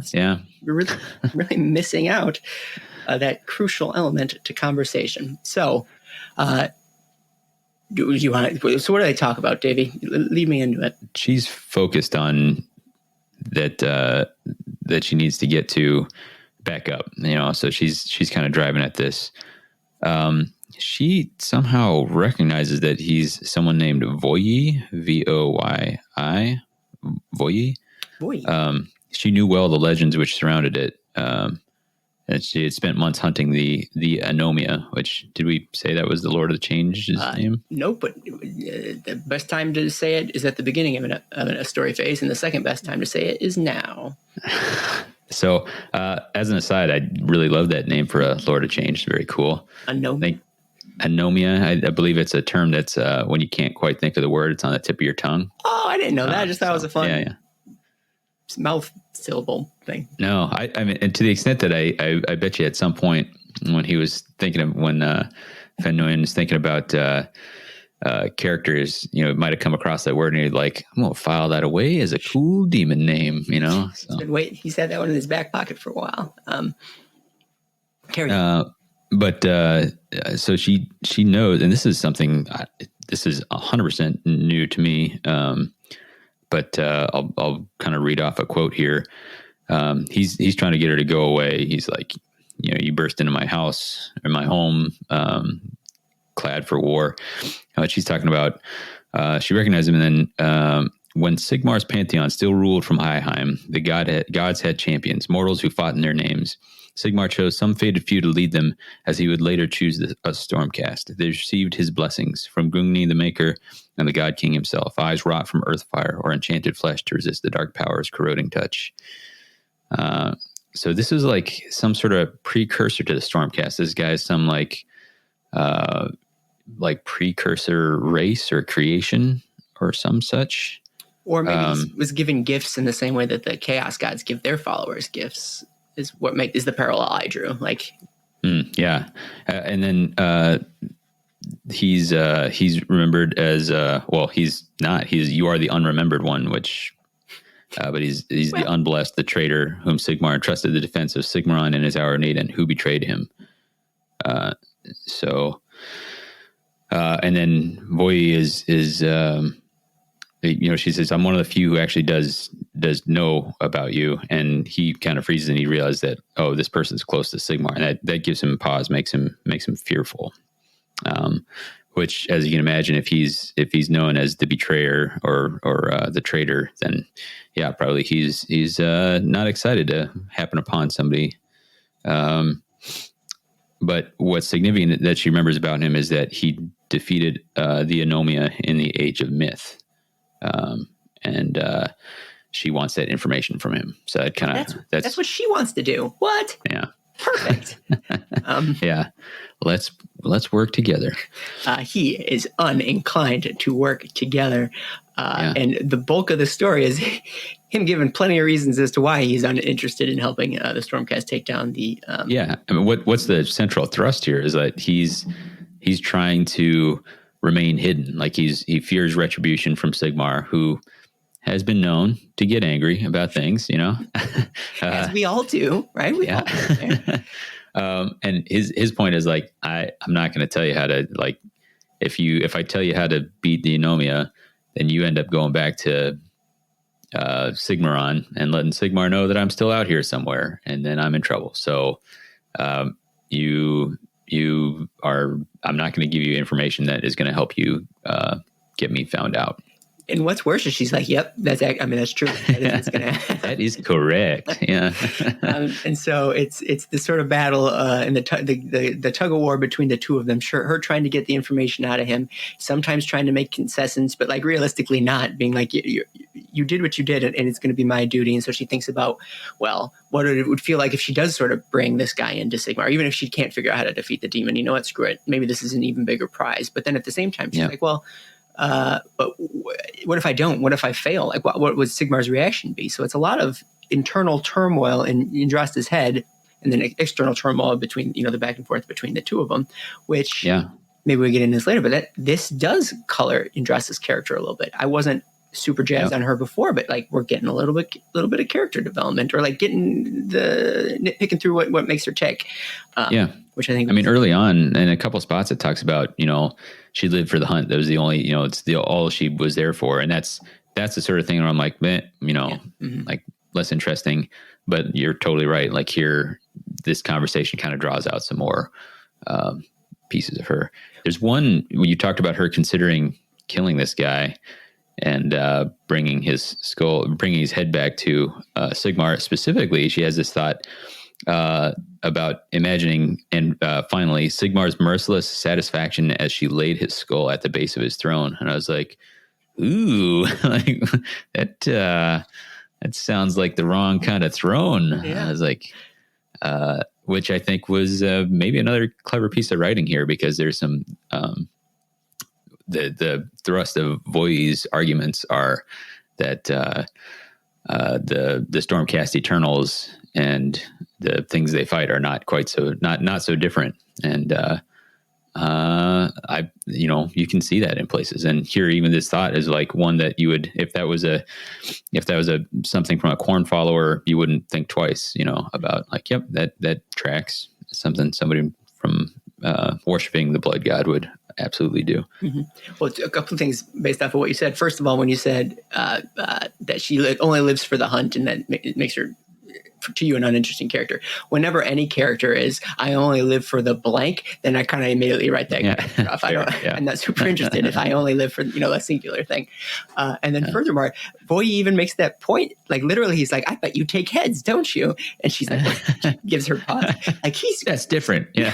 He's great in this story, and he says all sorts of stuff that like matches perfectly. And it's just such full of great quotes. And in one ways, it's great to sort of hear the character speak this way, but it just sort of proves that Van Nguyen has some awesome ideas in his head, that he's able to voice these things through his characters. I loved it. I think at some point this might just evolve into us throwing out some awesome quotes from it, because I got one for you that really grabbed me. I loved it. I remember pulling it out when I read it before. I'd forgotten about it, read the book again, and then I stood up, arms outstretched when I read this part. With arms wide open. Yeah, arms wide open. So she's trying to make the argument that she's not a monster. She's better than the things that she hunts, and he's trying to convince her, no, you are not. And he goes, because you fight his wars, and don't tell me you don't. I know you do. You're a Stormcast Eternal, but you never even notice. You bring the wars with you, and if they aren't there when you come, they always are when you leave. Oh, yeah. Davy! I have that highlighted too. Yeah. So good. If he had a mic to drop, he would. Yeah, right. At some point, he talks about, or again, she's trying to defend herself, and he says, if the fact that some of those things that you butcher are demons is supposed to be proof that you're good, that's a low mark to set, which is true. That's the baseline level to be good. It's like saying, I don't even know the comparison, but like, you don't get to use that as the justification for being good. Everybody's fighting demons. Demons are the worst. Yeah. Like, yeah, I mean, it's great. It also becomes apparent in this conversation that he is somewhat informed about goings on. Like, this is somebody who's been in hiding since maybe the Age of Myth, Age of Chaos, probably. But like, well, how would the guy doing hermit things down in some weird sub basement of an underworld of a part of Shyish know what's up? Well, I've heard the rumors of, specifically he mentions he knows about Marathi. I've heard the rumors of your city, Anvil Guard. The geist made from its fall told me, passing through these cave walls in flight from Nagash. I was like, oh, that's kind of cool. It's like the Spirit of the Dead grapevine, that he heard through. I don't know. It was a cool touch. And I know, like, the mechanics of this story, I'm sure the author had to, like, figure out, like, how can I have this character, but it works. It works really well. And it was one of those things where, like, I appreciated in that. And I also appreciated, like, how he'd figured out how to, like, solve this problem in the writing. Like, how can I have this guy just not be like, what's going on? I haven't heard of anything that's happened in the past 700 years, like, and it made him a more interesting debate partner. Cause he wasn't there. He wasn't missing as much knowledge as you might have expected. Mm-hmm.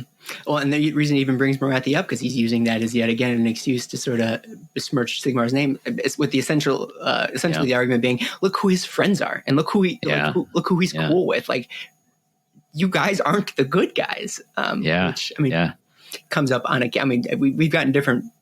Not as much as you would think, maybe, but different variations of that argument from different, all sorts of different players in the mortal realms. But sure, how great is it to get that argument from a previous follower of Sigmar, which is really neat.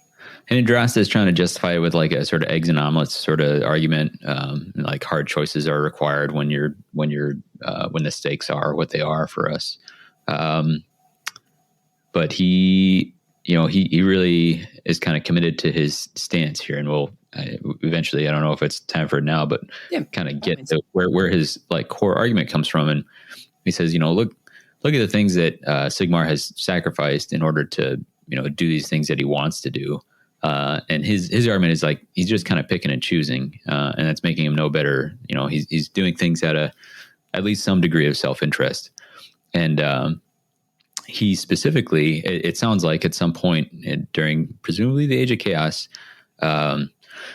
Sigmar basically told him, I can't save your people. So Voi's people, his tribe or civilization, or I think it leaves it a little bit vague, says, there's nothing I can do to save. And he says, and he couldn't even look at me when he said that. And so he hit Sigmar. I think he specifically says, I punched him, struck him in the back of his fat head. Or something. I was like, whoa. Not the first time I've read about someone hitting Sigmar, by the way, but keep going. Yeah, well, not the first time we've read about somebody hitting a god, right? Didn't your boy, Hamilcar?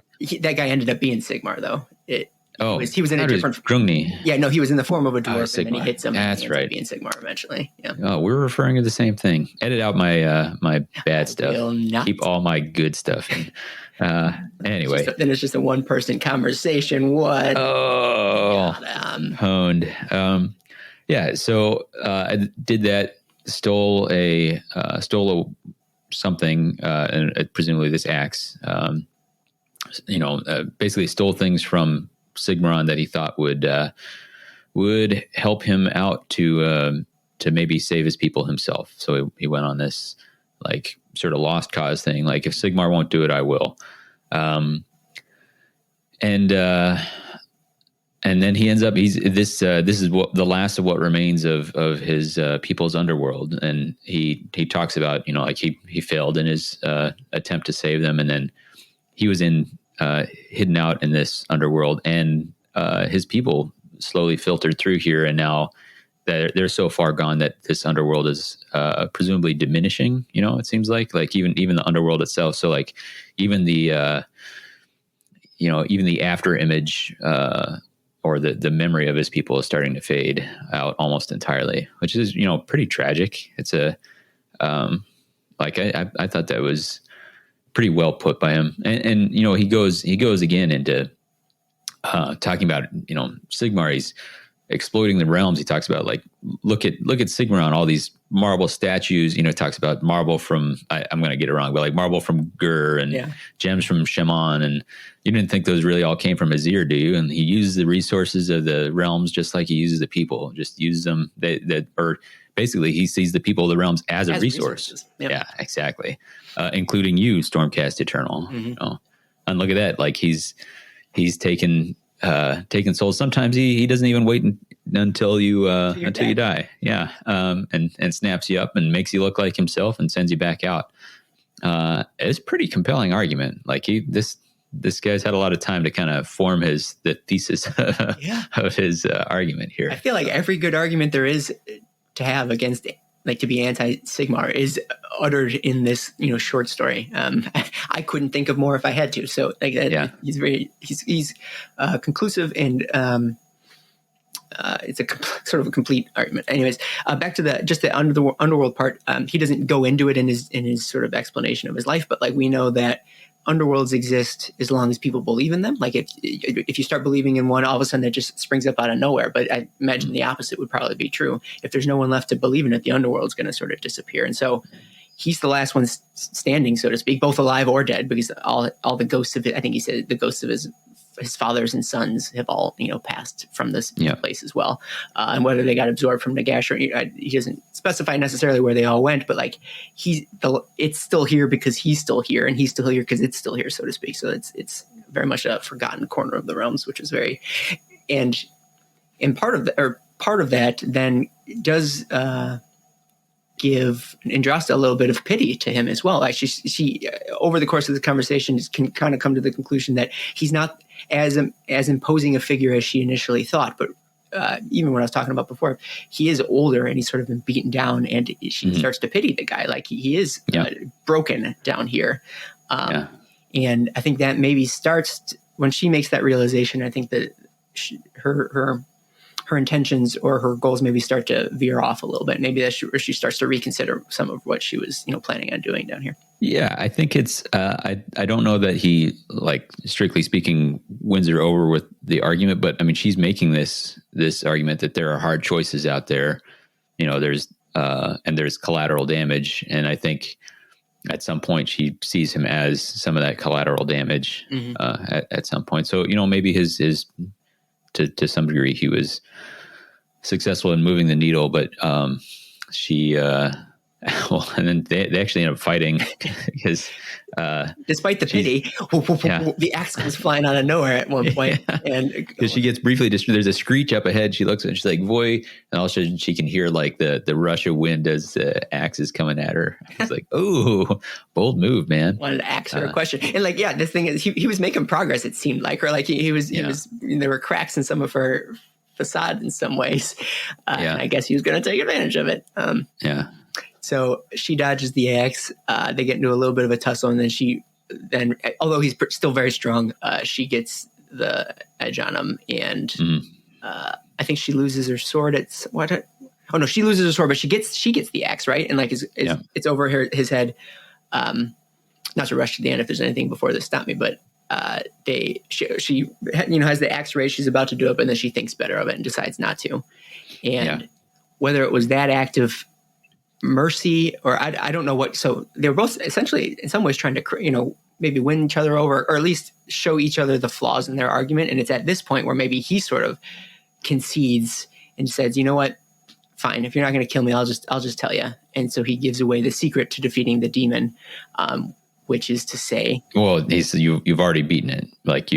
It says it can't be beaten is a little confusing, but if it's scared, it will make its true self, and then you can pull something from it. And it will banish it. So, banish or bound, or does that mean the same thing? I guess in this context. Yeah, hard to say.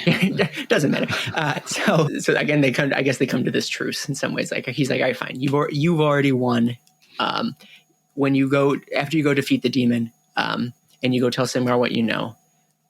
Can you at least do me the common decency of having you be the one to come and take me out? Don't send him. I can't face him again. But it's at this point where then I don't think she says it out loud, but we hear her thoughts. She decides, you know what? I've never tried to lie to Sigmar before, but maybe it'll make it. Maybe that means that this time it'll be the easiest to do so. Right. She kind of concludes just this once. Yeah. He trusts me entirely. I've never lied to him, so I can do it just this once. One time. So she decides to not. I mean, as far as we know, decide not to turn the guy in because she heads back to her hole. Dramatic wings outstretched, woof, and she takes to the sky armed with her knowledge. Rest, Voye, Andrasta said, there are no monsters here. She beat her wings, hurtling into the darkness in search of nightmares to slay. Pretty good. That's pretty cool. Yeah. Wow, man. That had some weight to it, had some kick to it. Yeah, really good. I guess let's do our standard questions and then we can wax philosophical after the fact. So who was your, there's not too many people in here, but who was your all-star in this year's story? I'm gonna let you go first on this. Go. Okay. Well, I mean, I know it's fun to see how obscure or like esoteric we can make our selections. But my answer, Voye, hands down, amazing in this story. And in some ways, in some ways he was so compelling that it was hard to it was hard to make myself forget that. Like in some ways, he's maybe just a mouthpiece to the author. Like you're seeing the handwriting behind him. But I don't care. His arguments were so compelling and right, and so well spoken, and like interesting and fun sometimes too. That whether it was Noah himself or this creature that I've never seen before, Voye, regardless, I loved everything out of his mouth. I was a fan, so he's my favorite. Who is your all-star? Mine's gonna be the Anomia, and I'll tell you why here. Me. So, one, cool name, straight up. So good. Two. And this is, kind of a piece for more discussion, but this is the first time we've heard of Voye and such, and almost nobody knows about him. What if he doesn't actually exist? What if this is all, because at the end, Andrasta is willing to lie to Sigmar. What if this is all part of that plot? You son of a... Say that I have to cut it out, but... Oh, what if? What if? No one's ever heard of him. He tells him, "Hey, you can't defeat him. He's already been defeated, so you're totally fine. Get on out of here." Ooh. Shut up. Okay, so that occurred to me about maybe 10 minutes after. I was going about some chores, and I stopped, set stuff down, and looked at the wall for a second. I was like, "Oh my god!" So. And I even said before, whenever you're reading a story about Tzeentch, get ready for a turn or a twist or something like that. What if that's the twist? Oh God, that's awesome. That's so cool. Yeah. Now it could be a little further down the spectrum where, because he specifically said that he's here, that the Anomia has given him its word that he'll be protected here. So he may actually exist. So it could be anywhere from he doesn't even exist. In the sense that we were assuming to he does, but he's part of this plot to get her to lie to Sigmar. Sure. Well, especially considering if you were disillusioned with Sigmar at one point and you realize he's not going to help you, it's a common occurrence that you turn to other powers who can. So maybe in an hour of need, he says, "You know what, F it. I'm going to see what." Especially, I'm going to go to. It's a classic trope, right? Where you've defeated this big thing, but then you're disillusioned with whatever side you're on, and you go back to the thing that you had conquered before and said, "You know what, let's actually join forces." That's not unheard of. Wild, that's a lot to think about. Noah. Get out of here. Cool. I love that. That's fantastic.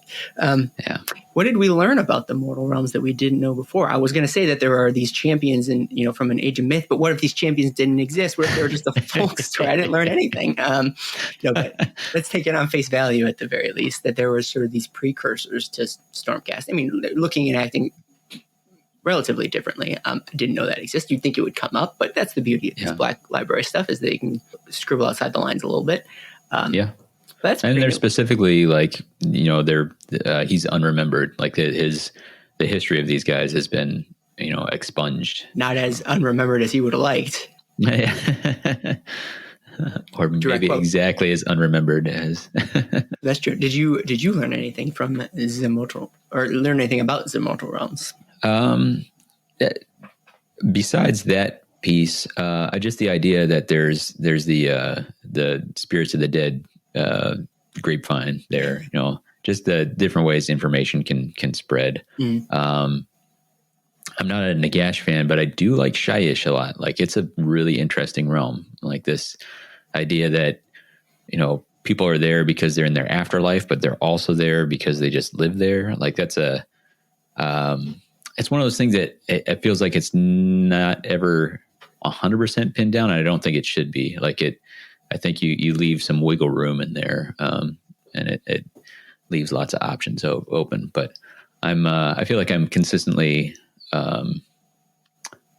enjoy Shyish when they kind of play with this underworlds, you know, sort of thing. Yeah. I think a lot of the other realms, not to call them one-dimensional because they are many-dimensional, but when someone describes to a realm of fire, like, you have an image of what that means, and Age of Sigmar does what it can to turn it on its head sometimes, but more often than not, it's a raging, flaming realm of fire, or it's hot, right? So it's like, those are the two things that you see.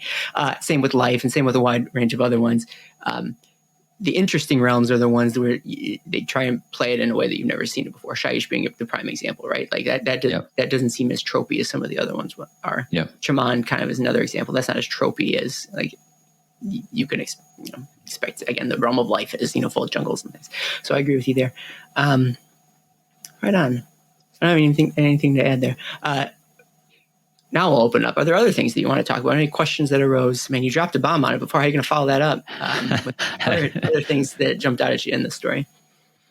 I mean, I think just what I like is that it's the, you know, we encounter this sort of idea of like the flaws of the Stormcast, or the problems with Sigmar's plans and that sort of thing, but maybe not ever quite so eloquently written.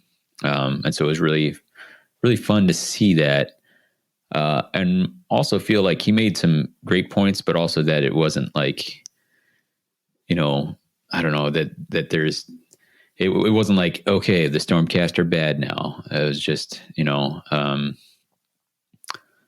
what everything he was arguing was true from the perspective of someone like him who kind of lost what was most important to him. So I, you know, only having read him in this very short story, I believed him as a character, you know, so, I appreciated that. And I liked thinking about the Age of Sigmar, mythology story, in the way that, this kind of put it. So that was pretty cool. What about you? It'd be less interesting if he was all right or all wrong. And so because he's somewhere in the middle, I think that made for a more fun back and forth. One thing that I didn't quite get or quite understand is I'm not sure whether it was intentional or unintentional, how he convinced her to change her mind. I feel like her transition from one to the other, I could see story-wise why we wanted to go from point A to point B, but I couldn't put my finger on exactly, or multiple fingers on exactly why she changed her mind. I didn't quite get it, despite the fact just knowing that she needed to change her mind by the end of the story. Were you convinced by that change of heart? So it was interestingly, like the real change of heart came after they fought, you know, like he tried to sucker punch her. Mm-hmm. But I think she's been in a situation of like her language and her being has been battle for quite a while now. Like she lives for the fun, lives for the hunt, lives for the fight, lives for the fun, She has a good time. So I guess it kind of makes sense that like the deciding thing was like during the fight, she's like, no, this is a tired old man. Mm-hmm. So maybe that is the reason it kind of broke through at last to her, like kind of was the tipping point for her, was it spoke to her in a language that she's been speaking a lot lately. Okay. Gotcha. Yeah, maybe that's a good point. Maybe it wasn't a matter, words were never going to sway her, but it needed to be something other than words that were going to convince her. That's a good point. Yeah. Because his transition made sense, right? Like it was a last ditch effort. He realized his words weren't getting through to her, so he was going to try and beat her. Obviously, he can't win, and so he's just sort of resigned himself to his fate. He's like, it seems as if I don't have any other options at this point, so I'll give in. Or he's a pawn of a demon, and this was just all part of the larger plot. God, I'm not going to be able to stop thinking about that. So that makes sense. Any other thoughts before we start maybe talking about recommendations? No, I think I'm good. All right. I'll lead with my recommendation. The reason I even brought the story back up, even though I liked it when I read it initially, is because I was also reading Nguyen's Harrow Deep. I guess it's a novella. It's not quite a short story. It's got chapters, so it's a novella called Nadir, which is also really good. So as far as recommendations go, I recommend that novella.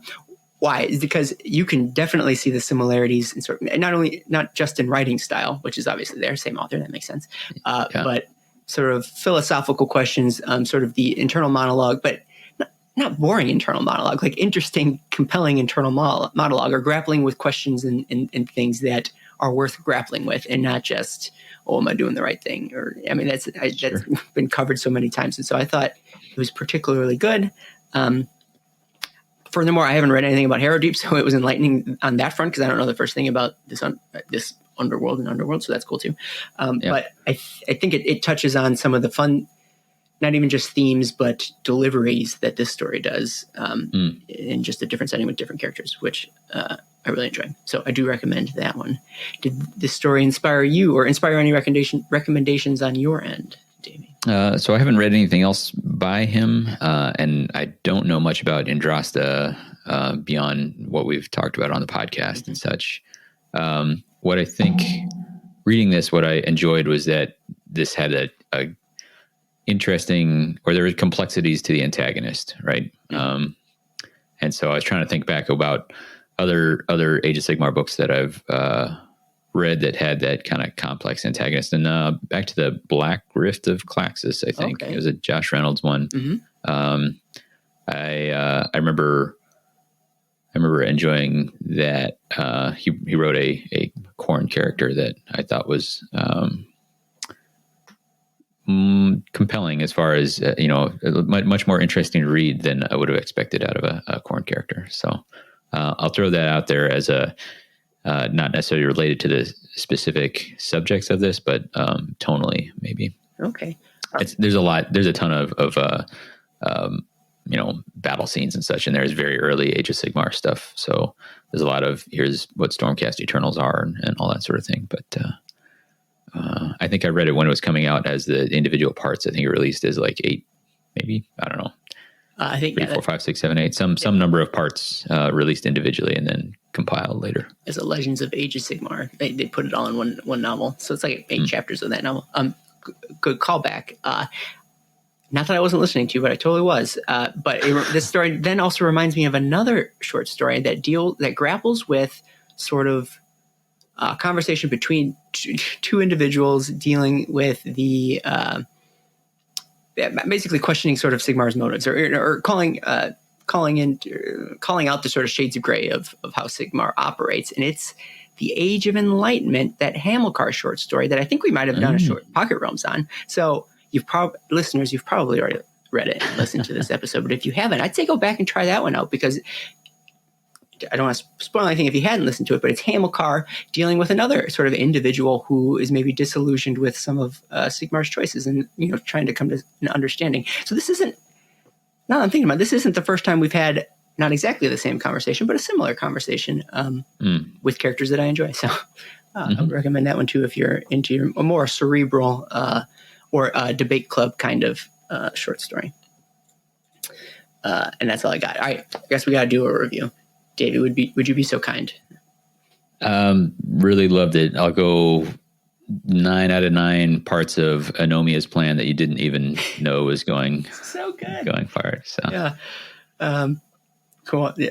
And do you want to justify it, or do you think the episode justifies it itself? I think my discussion of it to this point is kind of laid out by and large. I just there were it was good, believable conversation. I believed the characters. That's usually an important thing, and it took a turn. It took a couple turns that weren't necessarily expecting, and I very much enjoyed that. Also, I got at least 3 new vocabulary words out of here. You got them. So, you got them to hand. Yeah, there's Pellichor, like Pelichor. Okay. Apparently, the smell when it first starts raining. Oh, it's like great that. Smell. One of my favorites. Yeah, I did not know there was a name for it, but there is. Rhotic, RHOTIC, which is some where you kind of insert an R before a consonant or after. It's apparently common with like some part of England or something like that. I and then there was something about a piece of armor that I'm not gonna totally remember. She pulls off some piece of her armor when she kind of splashes down. A bevor, BEVOR, which is kind of like I think it was like the gorget or like neck piece of armor. So I read words like that I also didn't know, and just blaze on right by. They don't even slow me down for a second. Well, sometimes you're like, I got a good sense of this from context, and those 3, I was like, I have almost nothing to go on here. I'm gonna have to go dig these up. So. Sure. What about your rating, Aaron? Very, very similar. I'll give it 10 out of 10 spooky ghosts on the spooky ghost grapevine. All right, an irrelevant number to the topic, but I loved it. It was one of my favorites. It was so incredibly well written. It was very a dinner with Andre kind of conversation. Yeah. Guys, I watched it for the first time like 3 months ago. I am not a cinephile in any way, but I figured I should fire it up. And now I want to sneak it into conversation so people know how cool I am. But it was fantastic, and I love I almost love it more because I can recall going into the story thinking I do not care about Indasta. I do not care about fights against Tzeentch demons, and so I love that by the end of it I ended up loving it. Like I love that emotional roller coaster. That was fantastic. Yeah. There's not much else to say beyond how great the conversation was, because that was what made it good, and it's hard to reflect that without having someone read it themselves. Just trust me in that, like, it's just a compelling back and forth. It gave great compelling thoughts. It makes you like Sigmar probably less, which makes me then feel good about things. And so I know there's plenty of people out there looking for reasons to dunk on Sigmar. Here's yet another one. So I recommend reading it. It's short, it's quick, but like it's got a lot of heft, a lot of weight to it inside. So I do recommend it. I guess that's all there is to say about it. Any other thoughts before we skedaddle? No, I'm glad we read it. All right. Likewise. Good job, Noah. All right. It's time for our reforging. Chat with us anytime about your thoughts on Twitter at The Mortal Realms. Davey, where can they find you online? I'm at red_Zeke, or if you want to talk Underworlds, at WTHcast. Excellent. I'm Aaron. You can find me on Twitter at DosAsos, or obviously at The Story Phase. And you can find all our Mortal Realms shows and content at www.themortalrealms.com.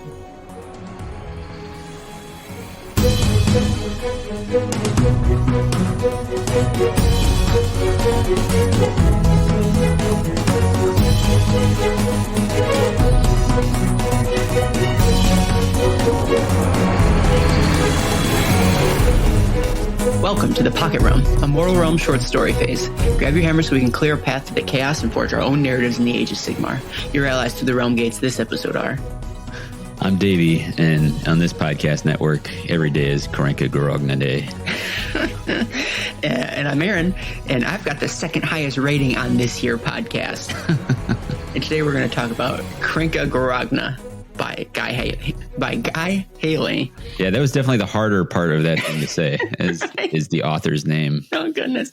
I was definitely going to cut out my mix-up, but your joke was funny enough that I need to keep the joke in, which means I need to keep the mix-up in. Oh, garbage. What are we even doing here? Hey, Davey, how are you? I'm doing all right. It is Adepticon Eve. Yeah. Or kind of. Morning up. Me. Your morning of. So yep, exactly. So that places us in the where if of the W's of our lives, or the when. I'm sorry, is morning of Adepticon. Man, I am in a rush. I just want to get going, right? I got really cramming this in here. There's other things to do, but we figured before we could kick off this Adepticon, we needed to get in the mood, so to speak. And what better way to do that is to record a Pocket Realms talking about, like I said, Krenkha Gorogna by Guy Haley. Got it in one, unless that counts as two. But before we get to that, let's in the context of what we've been up to or what we've been preparing for. Hey, Davey, what have you been doing in the hobby lately? Any hobby you've done? Any games you've played? Any books you've read? Hobby I've done. I've been furiously painting my Miari's purifiers with the hopes of using them in the Grand Clash. And I can say of the paint job, they are definitely painted. That's about the most charitable thing I can say about them. That's paint. That's for sure. Yeah, sure does have paint on it.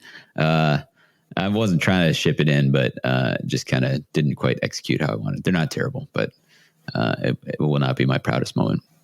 I'll be the judge of that.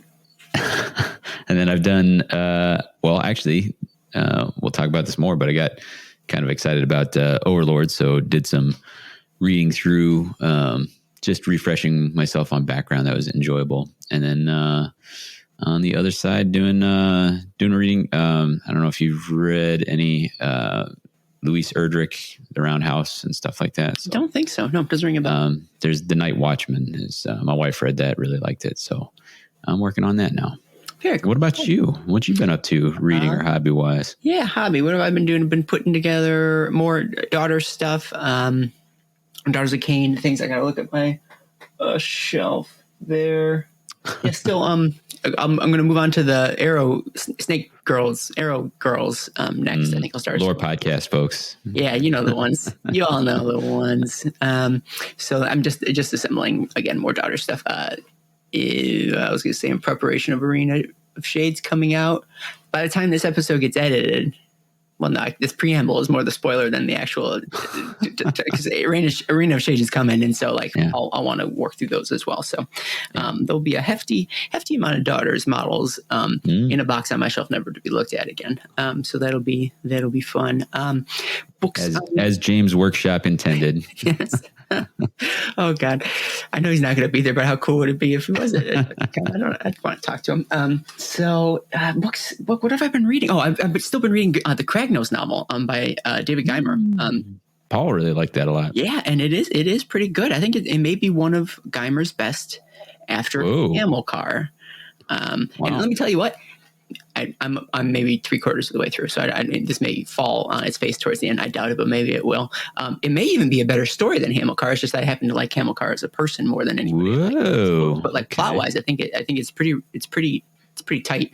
I think there's the discussion. We have this book club going on in the Discord, which can be found at www.themortalrealms.com/discord, where folks have been talking about the book as we read it. And I don't know that everyone necessarily agrees with me that it's a particularly tight plot, but I don't care what they think. Y'all are listening for the big AB's opinion, and I think it's so far so good. So I really enjoyed it. And then I'm gonna have to start reading The Moon is a Harsh Mistress for book club. I haven't started yet, but I'll want to pick that one up as well. That came highly recommended. Games I played, absolutely none, which is going to be a bummer for whoever I have to play in the Grand Clash tomorrow. Yeah.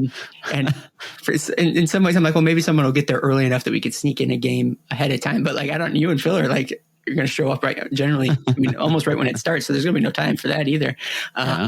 In advance, I'm sorry. First opponent, I apologize. Ideally, second opponent, you just get what you get. Well, no, second opponent. Hopefully, they're bad enough that we're both at the bottom of the tables, and we'll deserve each other at that point. So that's what I'm going to say to them. That's what I'm going to say to my second round appointment. You deserve this. You earned this. Cool. Again, punchy. Looking forward. Adepticon is my first one, so it'll be neat. Cool. If in my second game I'm playing you, I'm gonna be really sad. Davy, I'll come arms outstretched, running across the hall. Davy, teach me. Show me how. Furthermore, I think I'm still going to try and use that deck that you sent, I think months ago. It may not even be legal anymore, so I have to to figure out if that's true. Yeah. Okay. Oh, we'll double check that. Okay. Maybe I'll just have to bring all my Underworld stuff. We don't have time for this conversation. Maybe I'll just bring all my Underworld stuff and we'll make it on the fly. F it, we'll do it live. But There it okay, is. let's get into this short story phase. The story phase. Why we're all here. We're going to talk about Krenkha, Gorogna by Guy Haley.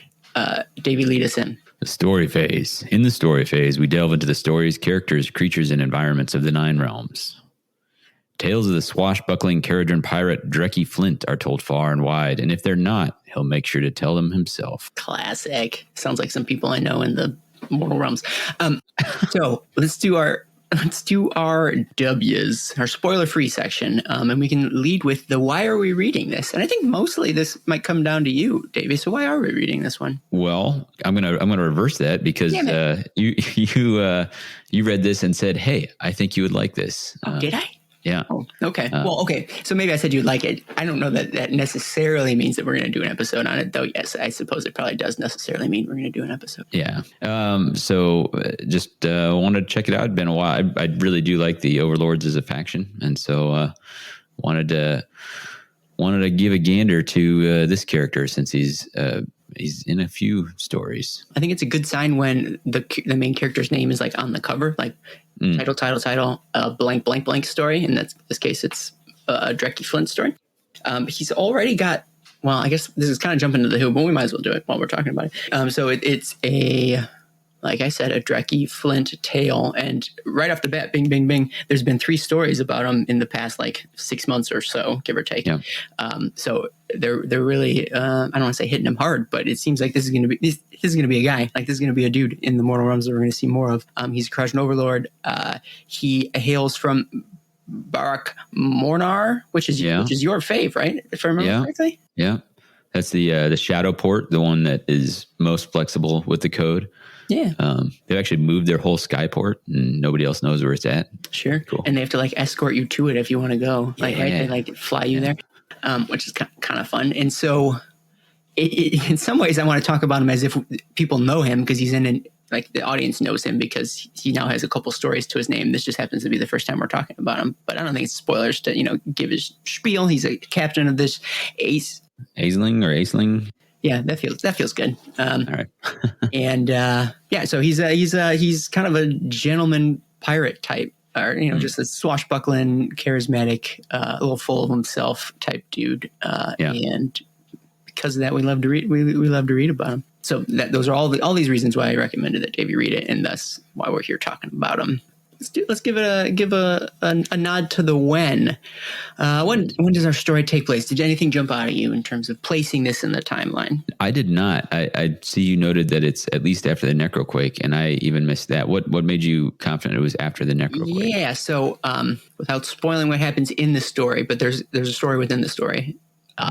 And in this story, the main character Drecky mentions that he's looking backwards, and the story he was telling occurred after the Garak Torum Yes. All right. And that is the Duarden word for the Necroquake. And actually, a little bit of a tidbit here. I don't know if they have different terms for it or different words for it, but the spelling that they have in this book isn't exactly the same word that I found on the internet. And so I wonder if maybe there's a mistake in transcription, or maybe the word's being changed. I don't know what it is. It just doesn't seem to line up exactly with, at least what the AOS wiki says.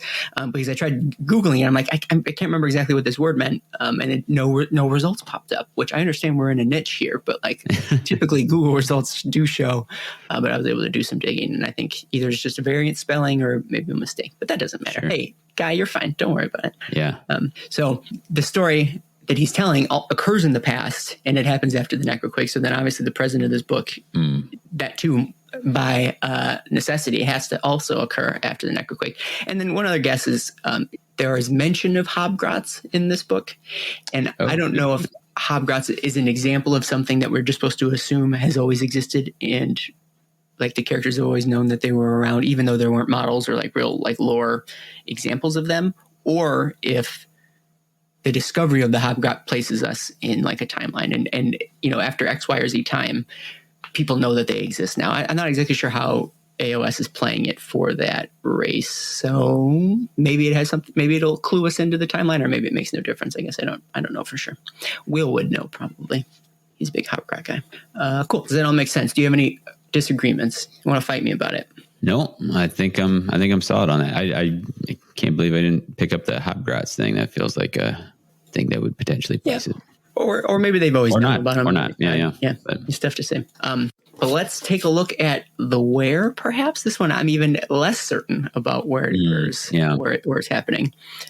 My guess was Shaman, but I don't know that I specifically have proof of that. Yeah, I don't think there's a lot of... And there's kind of two wheres, right? Right. There's the two stories. Yeah. And so for the secondary story that he's telling, I'm pretty sure that is Shaman because we got, well, spoiler, there's flora and fauna that clue us into like the setting of his story within a story. But who knows? The main plot could be anywhere, I think. Yes. Hey, audience, your guess is as good as mine as to where this is taking place. Bottom line is we're not 100% sure, and it actually doesn't really matter. No, definitely not. The Who, we already talked about Drecky Flint. Is there any other Who thoughts? I mean, he's got a crew. He's got a motley crew, which is like my favorite type of crew. Followed closely by a 2 Live crew. Oh, yeah. And then, but we'll maybe get into those characters when we talk about the plot. Any other Who's you want to bring up? No, I think I'm good there. And then any final whats? What are we doing waiting around here? Let's get good job. Hey. All right. Touche. All right. Hey. Listeners, we're going to start spoiling it. Be careful. Tread lightly. Here we go. We open up in media res, and Drecky Flint and his crew are in a tough bind, literally bind. They are bound by some spider silk. They've been captured. Oh no, Davy. How's the gang going to get out of this one? Turns out they've been tied up by a bunch of, they call them scuttlers, which I'm sure Paul's eyes just lit up a little bit. Yeah. So when I hear scuttlers, I often think of grot bag scuttlers, which are the goblin pirate or the grot pirates. But these don't necessarily strike me as too piratey, right? Am I wrong, or Not especially, and they are specifically described as 4-legged. So yeah, which oh god, is that what they were called in Silver Tower? Are those? They were scuttlings. Scuttlings, I'm pretty sure. Yeah. Okay. So I was knives out fighting Paul over scuttlers versus scuttlings. I was saying scuttlers is just referring to like the idea of scuttling a boat. And he's like, no, obviously they're spidery grots. And I was like, well, of course you think that. You're Paul. It'd be weird if you didn't think that. I would be suspicious if you didn't think that. Yeah.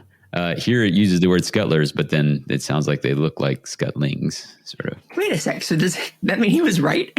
Actually, it pains me to say it, but loath to admit. Yeah. Okay, interesting. So it is the four-legged ones, I think the Silver Tower looking dudes. But they also caught these flying Dwarden, which makes me wonder and they're called scuttlers, like the grotbag scuttlers. So maybe they're one and the same. That's wild. Who would have thought? I don't know. But at any rate, the crew's all tied up. They're in this cave. The grots are making a stew. You throw a Dwarden into a pot of water, you got a stew going.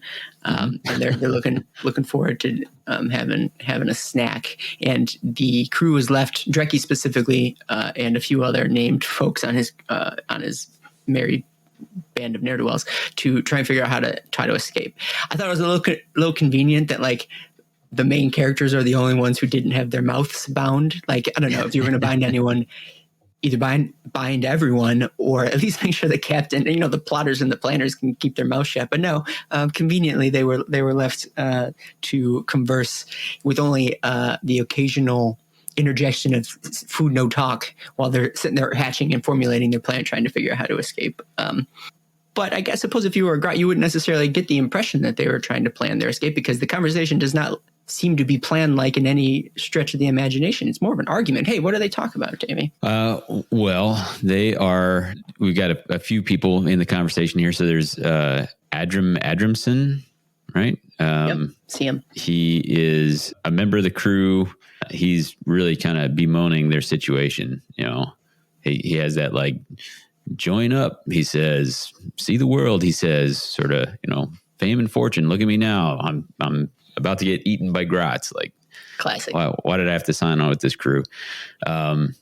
There's Kedrin, who's actually a runesmith. He's a dispossessed Kedrin Grunson, I think, a runesmith who signed on with this crew, which is kind of unexpected or whatever. So, and then I think those are them and Drecki are the ones that do most of the talking. So yeah, there's an occasional like the camera shifts to like a bound and gagged Duard, and like maybe on his head, like whoop, shrugging, and like whoops, or like that. There's some nonverbal involvement, or, contributions.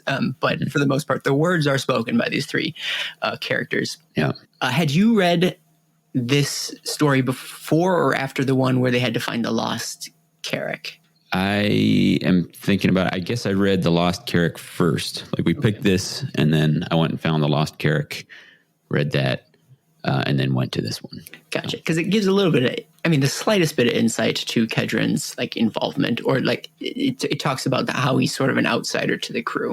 Like, because like you said, he's this room smith, but through bending of the code, like he joins up, because there's probably strict rules about who can join a crew, but they were able to like again bend those rules to have Kedron join up, which is nice. I mean, he offers a fun different perspective. But I guess to that point, the argument is, hey Drecki, how are we getting out? You got us into this mess. How are we getting out of here? And of course, Drecki has the objection. No, I didn't get into this mess. He points out, the individuals on his crew who let him down, who was the watch at the prow, who was at the wheel. So and so is never going to be at my wheel again. Well, yeah, of course not. He's dead. But it's a lot of finger pointing, a lot of arguments. Adrim is getting flustered because it seems like he's a real sourpuss, this guy, but also it sounds like he's got a temper on him a little bit too, and he rightfully so is kind of feeling like maybe Drecki and Kedron are teaming up on him, or not necessarily taking this as seriously as they ought to. Kedron's kind of coming down on him from an elder perspective. Hey, watch your tongue, sort of thing. This guy's your captain, obey the code. Drecki's poking and prodding verbally, Adrim, getting his goat a little bit. And this is basically how the first half of the story goes, this back and forth, the fun jabs and jibes and japes. Japes, yeah, also japes too, that are occurring. It's, at this point, for me, it was kind of hard to see where this is going. Like, actually, I take that back.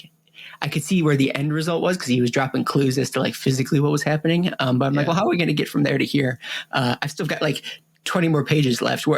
How are we filling this space? We find out soon enough. How did this conversation strike you, Davy? What stood out to you here? Well, there were a couple things that I enjoyed. Again, having the runesmith in there, Kedron, tells Adrimson, "Don't shame yourself in the eyes of the ancestors." That is a very sort of runesmith dispossessed line to take. And then Adrim is like, what are ancestors? What do they know about anything? And that's very much a Caradron sort of thing. Yeah. Like they're not as into the ancestors and gods as the dispossessed or fire slayers are. So I like that they're able to kind of highlight some of that cultural difference. What you're referencing with maybe seeing where it might be headed is Drecki has noticed that Adrim is one of the things he's tied up. They're all tied up in different ways, like they're chained and spider silked. But Adrim is on this like rickety gangway plank structure of some kind. And as he moves about, it looks like it's kind of fragile. So that's you start to get the idea that maybe old Drecki's firing him up on purpose. Poor Adrim being the butt of these. I don't know if you guys heard, but he had the second highest rating at his Arcanaut Academy in Barak Mornar. So like he deserves a little bit more respect than he's getting from Drecki.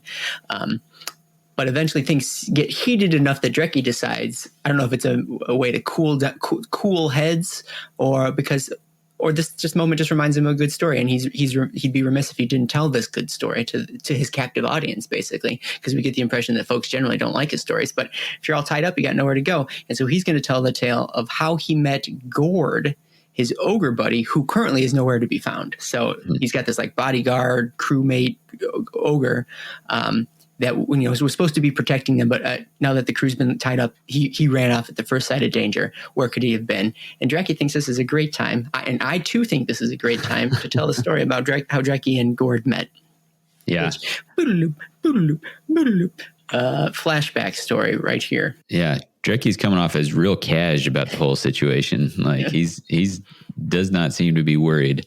And there's some, they kind of set it up like he's like, what would pass the time is a story. Let me tell you a tale about the greatest guy I know, me. And there's some fun,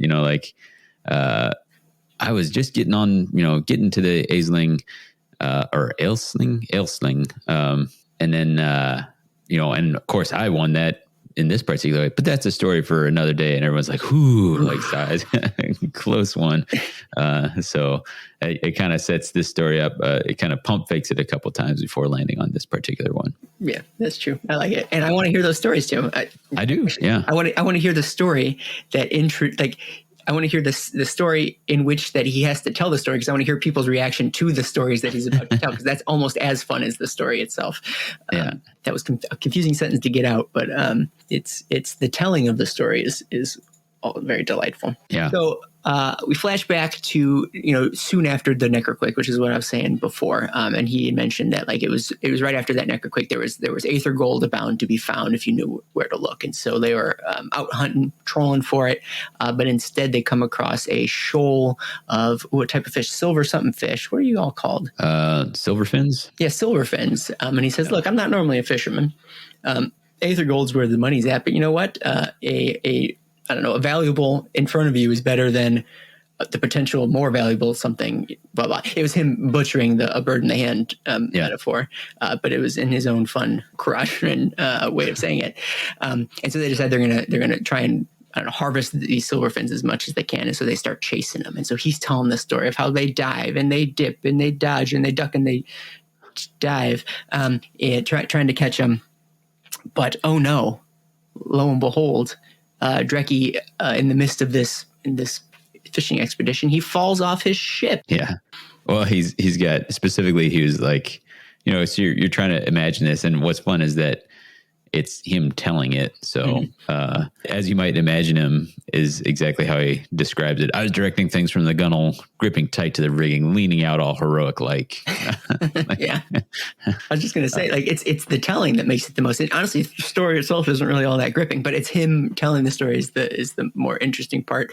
You can. If this were, a show or a movie or something, you can picture how the camera work would be different. You would see how the camera focuses in on him, very dramatic angles all the time. His voiceover, maybe his mouth moving while his voiceover talks. He's trying to make a cinematic story, and you can see how someone might do that, in a visual medium, which is very cool. So the ship is veering left and right, chasing this fast moving shoal of fish, and lo and behold, he plummets. He loses his grip because he doesn't have a parachute. He's not tied off in any way, because where's the drama in that? And he plummets towards the ground. But he has a couple of things that seem to save him in some ways. Number one, he falls through the school of fish, and since these things can fly and they're pretty sturdy themselves, he bounces from fish to fish to fish, banging his helmet on these metal silver fish as he plummets to the ground. That arrests some of his fall. He hits a tree, a lead birch tree, which he says, "Oh, don't worry, it's sturdy but soft." No, it is not. It is made of lead. There's nothing soft about that tree, you liar. But he hits this tree as he falls down, and then there's a third. Just the fact that they were close to the ground. They had driven the fish to ground a little bit, and so it wasn't as tall a fall. So it's the combination of these three things where he's able to survive his one might call a descent, and he crashes down below. I think he blacks out. But what happens then after that? He does black out. He kind of comes to, and he was already out of his suit, and he's slapped in chains and held captive by a bunch of hobgrots. Boo. No, thank you. Yeah, and we do know that hobgrots definitely traffic in slaves. So he can expect a particular outcome about this situation. In some ways, very similar to the situation he finds in the present day, right? He's tied up at the mercy of these green or maybe yellow skins. How is he going to get out of this sticky situation? Right. What does he do, Davey? Tell me about it. He is sitting there, and he looks over, and there is someone else there, Gord, an ogre. So they kind of make an introduction. trying to figure out how they each ended up there. And he's like, hey, look, bud, I've got a lockpick hidden on me, but if I'm unarmed on my own in the middle of this camp, that's kind of a problem for me. What if I got you out as well and we team up? And that is the daring plan they, by and large, develops. He says something to the effect, he's like, yeah, let me tell you about my plan, because I've always got a plan. And the plan is this. How about I set you free and you go kill those dudes? End of plan. Gord says, what's in it for me? And he says, I'll tell you what, you can eat every last one of them. And Gord's like, are you sure? And like, he said, yeah, dude, totally. He's like, all right, deal. I can make this happen. Dreki pulls out that lockpick from his like beard or his helmet or something. I know he's got it hidden somewhere. Pulls out, unmanacles himself, unmanacles Gord, points to the Hobgrot camp and lets him loose. And Gord, I was going to say manhandles him, but let's say Ogre handles them. Right. And wipes most of them out. I think some of them run away, but that's irrelevant to the point. And that was the start of a beautiful friendship. Dreki says, hey, look, do you want to keep doing that for me if I keep paying you? And Gord's like, yeah, I got nothing else going on. Sure. And thus a timeless friendship was born, which it's fun because the entirety of the story isn't, I mean, it's not boring, but it's not the most gripping of tales, but like, it's Dreki making an attempt to like ham it up a little bit, embellish, make it a little bit more dramatic in the telling. And so it was a believable story that he was telling in the moment. Anything else about the story grab you? No, I had met Gord before. And so it was kind of fun to fill in some of the background. Like how did this guy end up with an ogre on his crew? So, having read some of the other stories. So yeah, that gets, and you're like, well, what exactly was the purpose of telling this story? Which is also a question that Adramson has. Yeah. It's like, what is going on? Why would you talk about this right now? Like what's up with this? And then, Dreki's like, well, you missed the moral, didn't you? I'm like, what do you mean the moral? Like you fell out of a boat and got out of there. So what was the moral? Well, the moral is that Dreki always gets out. He always has, I mean, I guess always has a plan, or nothing can keep him locked for too long. He always can escape. You can't keep the man down, or by that case, the dwarven down. We skipped a major step, and it's my fault because I was moving a little quick. But I think in some ways, one of the reasons he was even telling the story in the first part is because I think Adram had already announced that he wanted to invoke the title of this book, which is the Krenkha Gorogna, which I think is maybe just a fancy title for like a mutiny or like a captain change. Like a lack of confidence vote. Yeah. So really, exactly. And so it was in the midst of this, Dreki being offended as well, is why also contributed to him wanting to tell this story that like, you think you can do this better? Here, let me show you how great I am. And this is how I got my crew together. Sort of thing. And then after the story, he says, look, you have no right to try and do this, lack of confidence vote, this Krenkha Gorogna. Everybody here loves me, and the people are bound, and they can't like object or. Yeah, he's like, we'll take a vote right now, and like RuneSmith's like, yeah, he's good, and the other guys are like, he's like, he's definitely saying, yeah, Jeff loves it. It's a hard yes right there. Totally. Texas size 10-4 from this guy. That's great. And then he uses this as a launching off point to really start digging into Adram, and he starts, insulting his second rating from the Arcanaut Academy at Bar Mornar. He talks about how useless and awful he is. He'd never be able to, cut it as a captain. And this is again where he lays it on real thick, and that is enough to drive Adram. No, the name was in front of me. It's gone. To drive him into a little bit of a rage where he lunges from his bindings. There's a good moment, like right when he's almost doing it, like Drake is like, oh no, look out, he's trying to escape. And which served a purpose because it drew the grot to like the edge, and I think that was on purpose. Like he needed the grot to come because it was going to fall off the top or get crushed under the riggings or something. Anyways, it seemed intentional, and brought the whole thing down. He's pinned under all of this wreckage, but what did it allow him to do? Because he still used his lockpick. Oh no, because the grot, that's what it was. The grot lost his knife. He could send his buddy over there to get the knife to start cutting the silk behind him. The audience, you can't see, but I'm pantomiming cutting the bindings behind my back right now. It's very, very realistic. Yeah, so real. This is it's like a 3D D&D experience. And they use that as a way to try and quickly escape before the rest of the Grots return, who had wandered off to parts unknown looking for like firewood or something. They have a kind of, I'm going to overstate it by saying they have a heartfelt reconciliation. Edgrim said, "Hey, you didn't really mean all that, did you?" And Dragon's like, "No, I mean, you are kind of a whiny B word, but like other than that, like, we're fine." And it's around that time. It's fun. He does the classic, and it should be right about now when you can hear the sound of Gord barreling through the Grot camp. Dragging people with them. The Grots are singing on their, like, they're singing a Chow Time song, and it devolves into a whole bunch of screaming. Right on cue. So. Yeah, exactly. So Gord kind of comes to the rescue, though they've already freed themselves. So I don't know how much of a rescue it is. They start putting on their gear. They talk about how what are the little snotlings have been like mucking with all their like gear and like, I don't know, defecating in boots and stuff. So everyone's like, "Ooh, this is gross," but they still suit up in preparation for like another wave of Grots to come. They've got their ogre, they've got their guns. The bad guys never knew what hit them. And I think that brings us to the end of the story. Did we miss anything, Davy?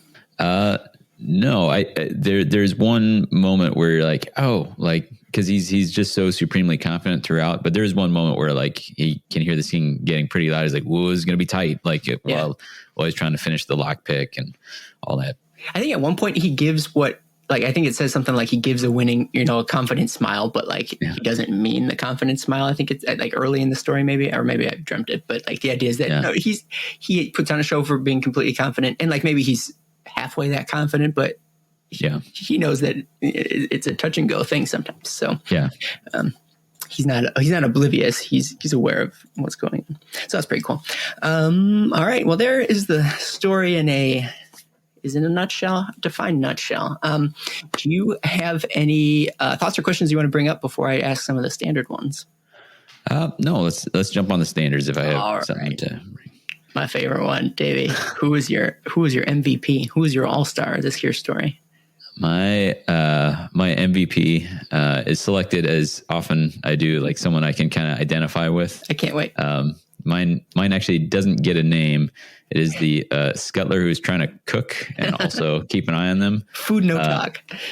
Yeah, because I do that a lot around the house where I'm like trying to keep an eye on the kids, but also get dinner ready. But then like the moment they got him for me is as he goes to like intimidate, he's like, I'll cut your throat, and he like brandishes a knife like this and accidentally does draw blood on himself. He's like, oh snap. I'm like, so such a supremely botched intimidation.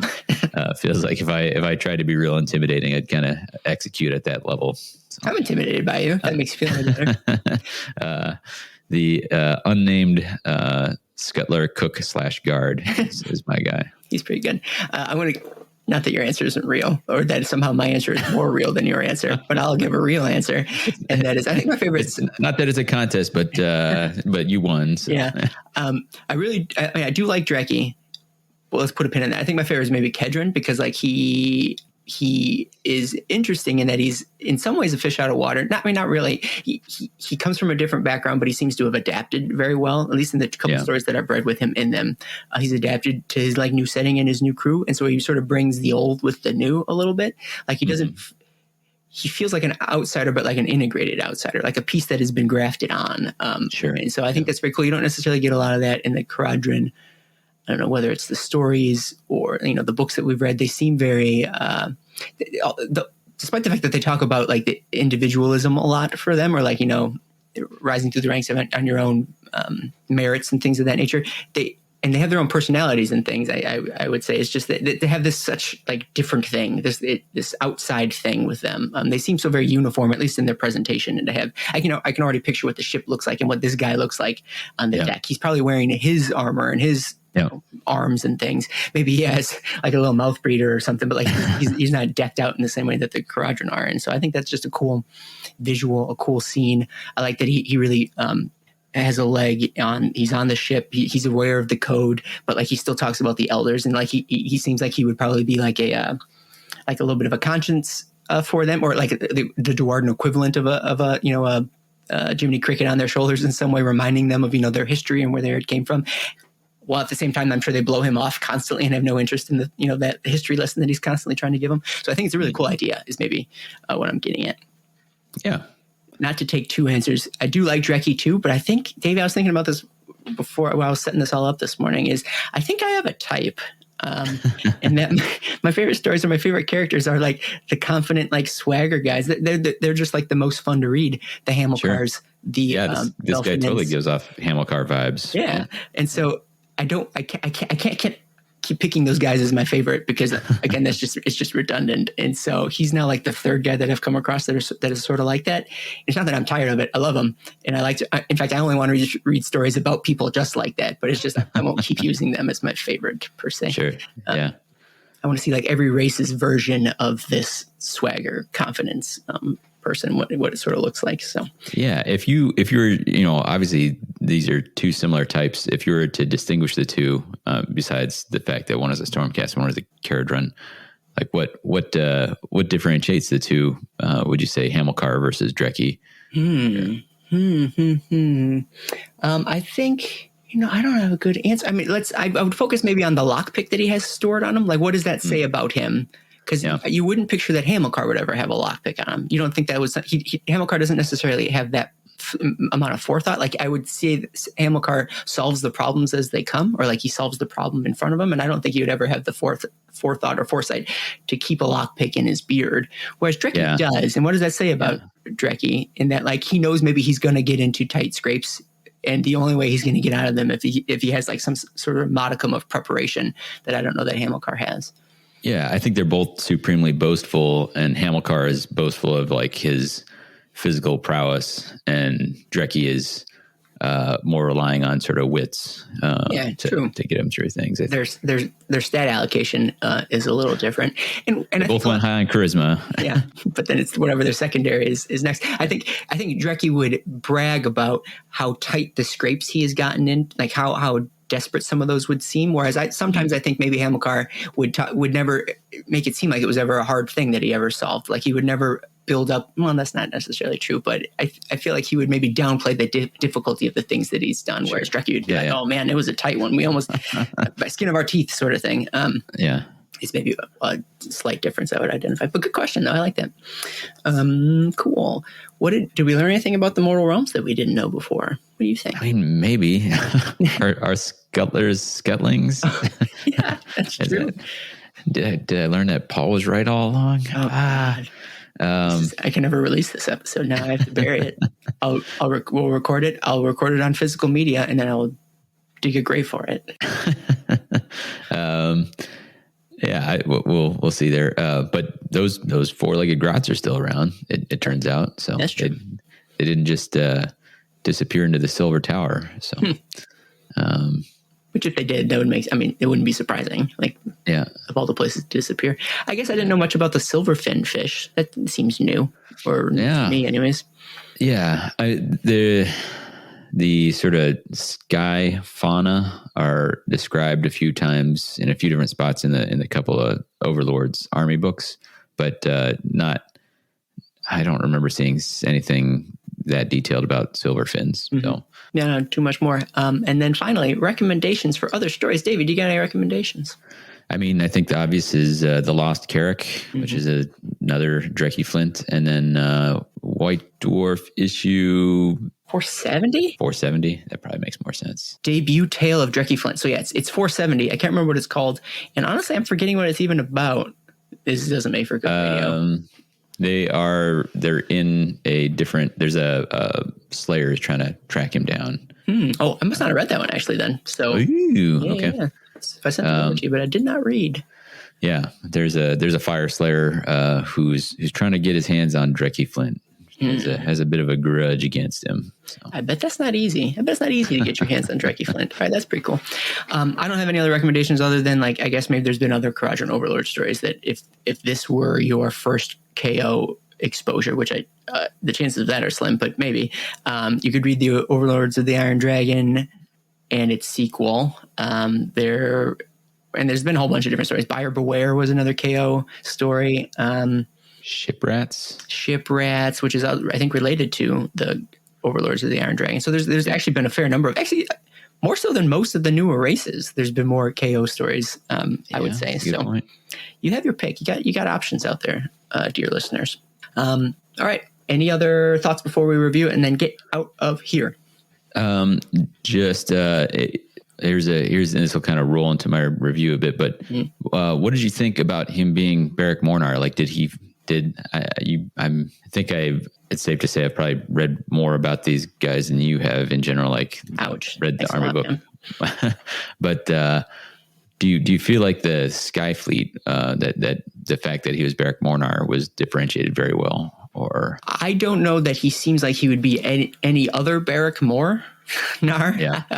Anyways, so if I had to pick one, I guess I would pick that one, because if he was going to be more of a pirate, it seems like his bending of both morals, but then also the code seems to be a bit more obvious. And I know other Berics are more sticklers for that sort of stuff. I mean, not all of them and not all the time, but like if one of them sort of exemplified that, I feel like Mornar would be it.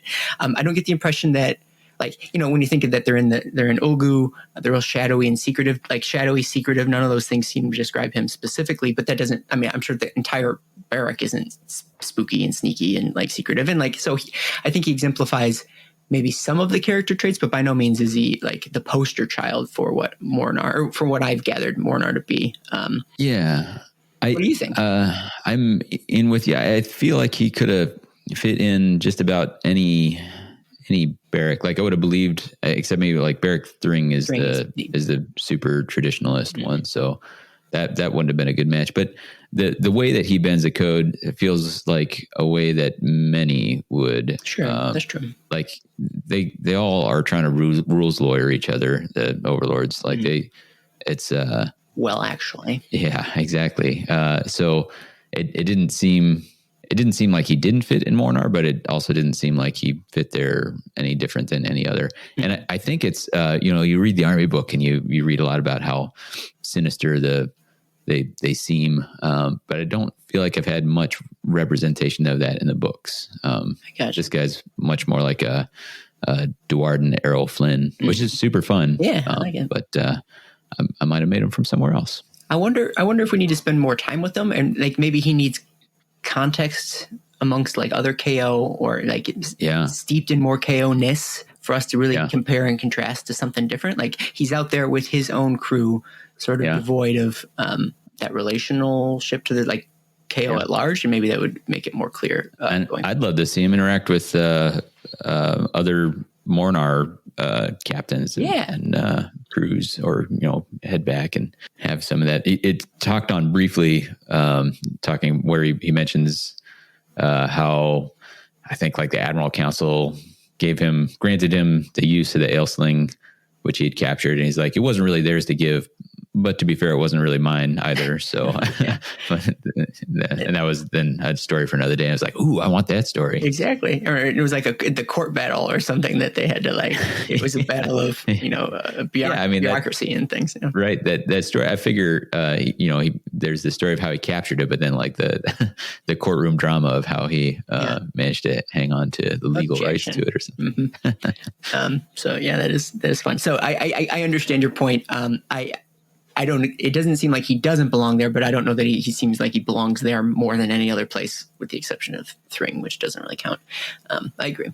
Yeah. I like that when the ogre said, "Hey, are you sure you don't want to eat these dudes?" And he's like, "No, I'm full." And he's like, "Oh, okay. You're looking pretty skinny though. You should probably," but that was just a fun aside I'd written down. All right, let's do the review. Do you have anything else or get into how you like the book, if you please? My only other comment is Gord is a very polite ogre, like super polite. So that's kind of scratching his hairy chin. He's like, "Yeah, I suppose I could do that. I'll go for it." And I don't remember if it's this or in one of the other stories where Gord is specifically referred to as a first mate on this. Oh. I was like, whoa, what? I mean, that seemed shocking a little bit. Like, I can see having it on your crew. Tell me more about how Gord is bright enough to be the first mate, or maybe just big enough to be. Yeah, I was gonna say, or maybe he doesn't want him to be right. It's part of the deal. Yeah, but a review. I found it very enjoyable. I found a few things where you just had to like be along for the ride. Like if it's risky enough, rickety enough, like could just be like, hey, Adram, like, why don't you just Hulk out for a second? Like, I think if you try really hard, you can break that. You know what I mean? Like, it's a little goofy that like the only way he can be strong enough is if he's super duper mad. I was like, I think like fear of being eaten might get him some pretty good motivation too. My only thought is, would it surprise you to think that Drecki would prefer it to do it this way because he just flat out would enjoy it more? Like it's just more fun absolutely for him to do it this way. This is a better story for the end. I enjoyed Drecki's signs, like even at the end when they're kind of like, hey, we're good. Adram's like, that's fair enough. And Drecki like cups his hand to his ear, like, fair enough, Captain. You know, it's like, oh, nice. So that was good. I think the other, so I mentioned that one, like, why is it that he needed to make a man? And the other was like, well, if Gord was coming anyway, like Gord was going to plow through that crowd of grots pretty quick. I guess maybe you didn't want that one to panic and shiv them all before Gord could get there. But felt like Gord was maybe 95% of the rescue plan. And the other possibly. Again, but in my mind, it's Drecki's like, he's just looking to kill time. Or he's like, how do we make this more fun for me? And that's how we're going to go about it. So it's plans within plans. Or he doesn't seem the sort to have like idle hands in any given moment. So this is how he thought he would, best occupy himself. Yeah. Either telling stories or messing with his crew. Sure. I like him. But to that effect, I will give it, I think I'll give it, say 6 out of 9 original articles of the Keratin Code. Okay. All right. Very cool. Cool. Let's think. I also enjoyed it. I'm liking this Drecki Flynn guy. I'd mentioned the fact that his charisma and arrogance reminds me of other characters in the Mortal Realms, but I am not sick of that character type yet. I may one day, but today is not that day. So I'm all for it. This isn't the only character type. This isn't the only type of character that can exist out there, but I feel like sometimes Mortal Realms stories or Age of Sigmar stories, the characters can be sometimes flat. And so like, if you can give me a big boisterous person, like give it a little bit of 3D, give it a little bit of, fun in the tale, and it's not just all doom and gloom and for Sigmar, and it's just sort of flat paper characters. You can go back to this well as many times as you want, and I'm here for it. So there's that. What is this story if not a character insight into Drecki Flynn? Like, right, he is the story here. Mm-hmm. So that is delightful. The plot is almost secondary. Even to the point where he was telling the story of his escapades. It doesn't matter what had happened. It was you're here to hear him tell you a story, which is the fun part. So I did enjoy that. So all in all, I recommend it, or maybe I recommend it in the context of all the Drecki Flynn stories. I like continuity. I like repeat characters. I like seeing how different people get into different scrapes or situations. I'm a sucker for that. And so if you're going to keep writing Drecki Flynn stories, I'm going to keep reading them. So I'm interested to see where this goes. I wonder if there will be a novel. Like these are all leading up to something, and then maybe there'll be a bigger story in the future. I hope so. That would be cool. That'd be cool. I'd also love like just a set of short stories. I like true. And I think it's Guy Haley who did the Prince Mesa stuff, and that never culminated in a novel. It was always short stories. Yeah. So maybe the same thing is going to happen here. I guess I shouldn't expect something bigger.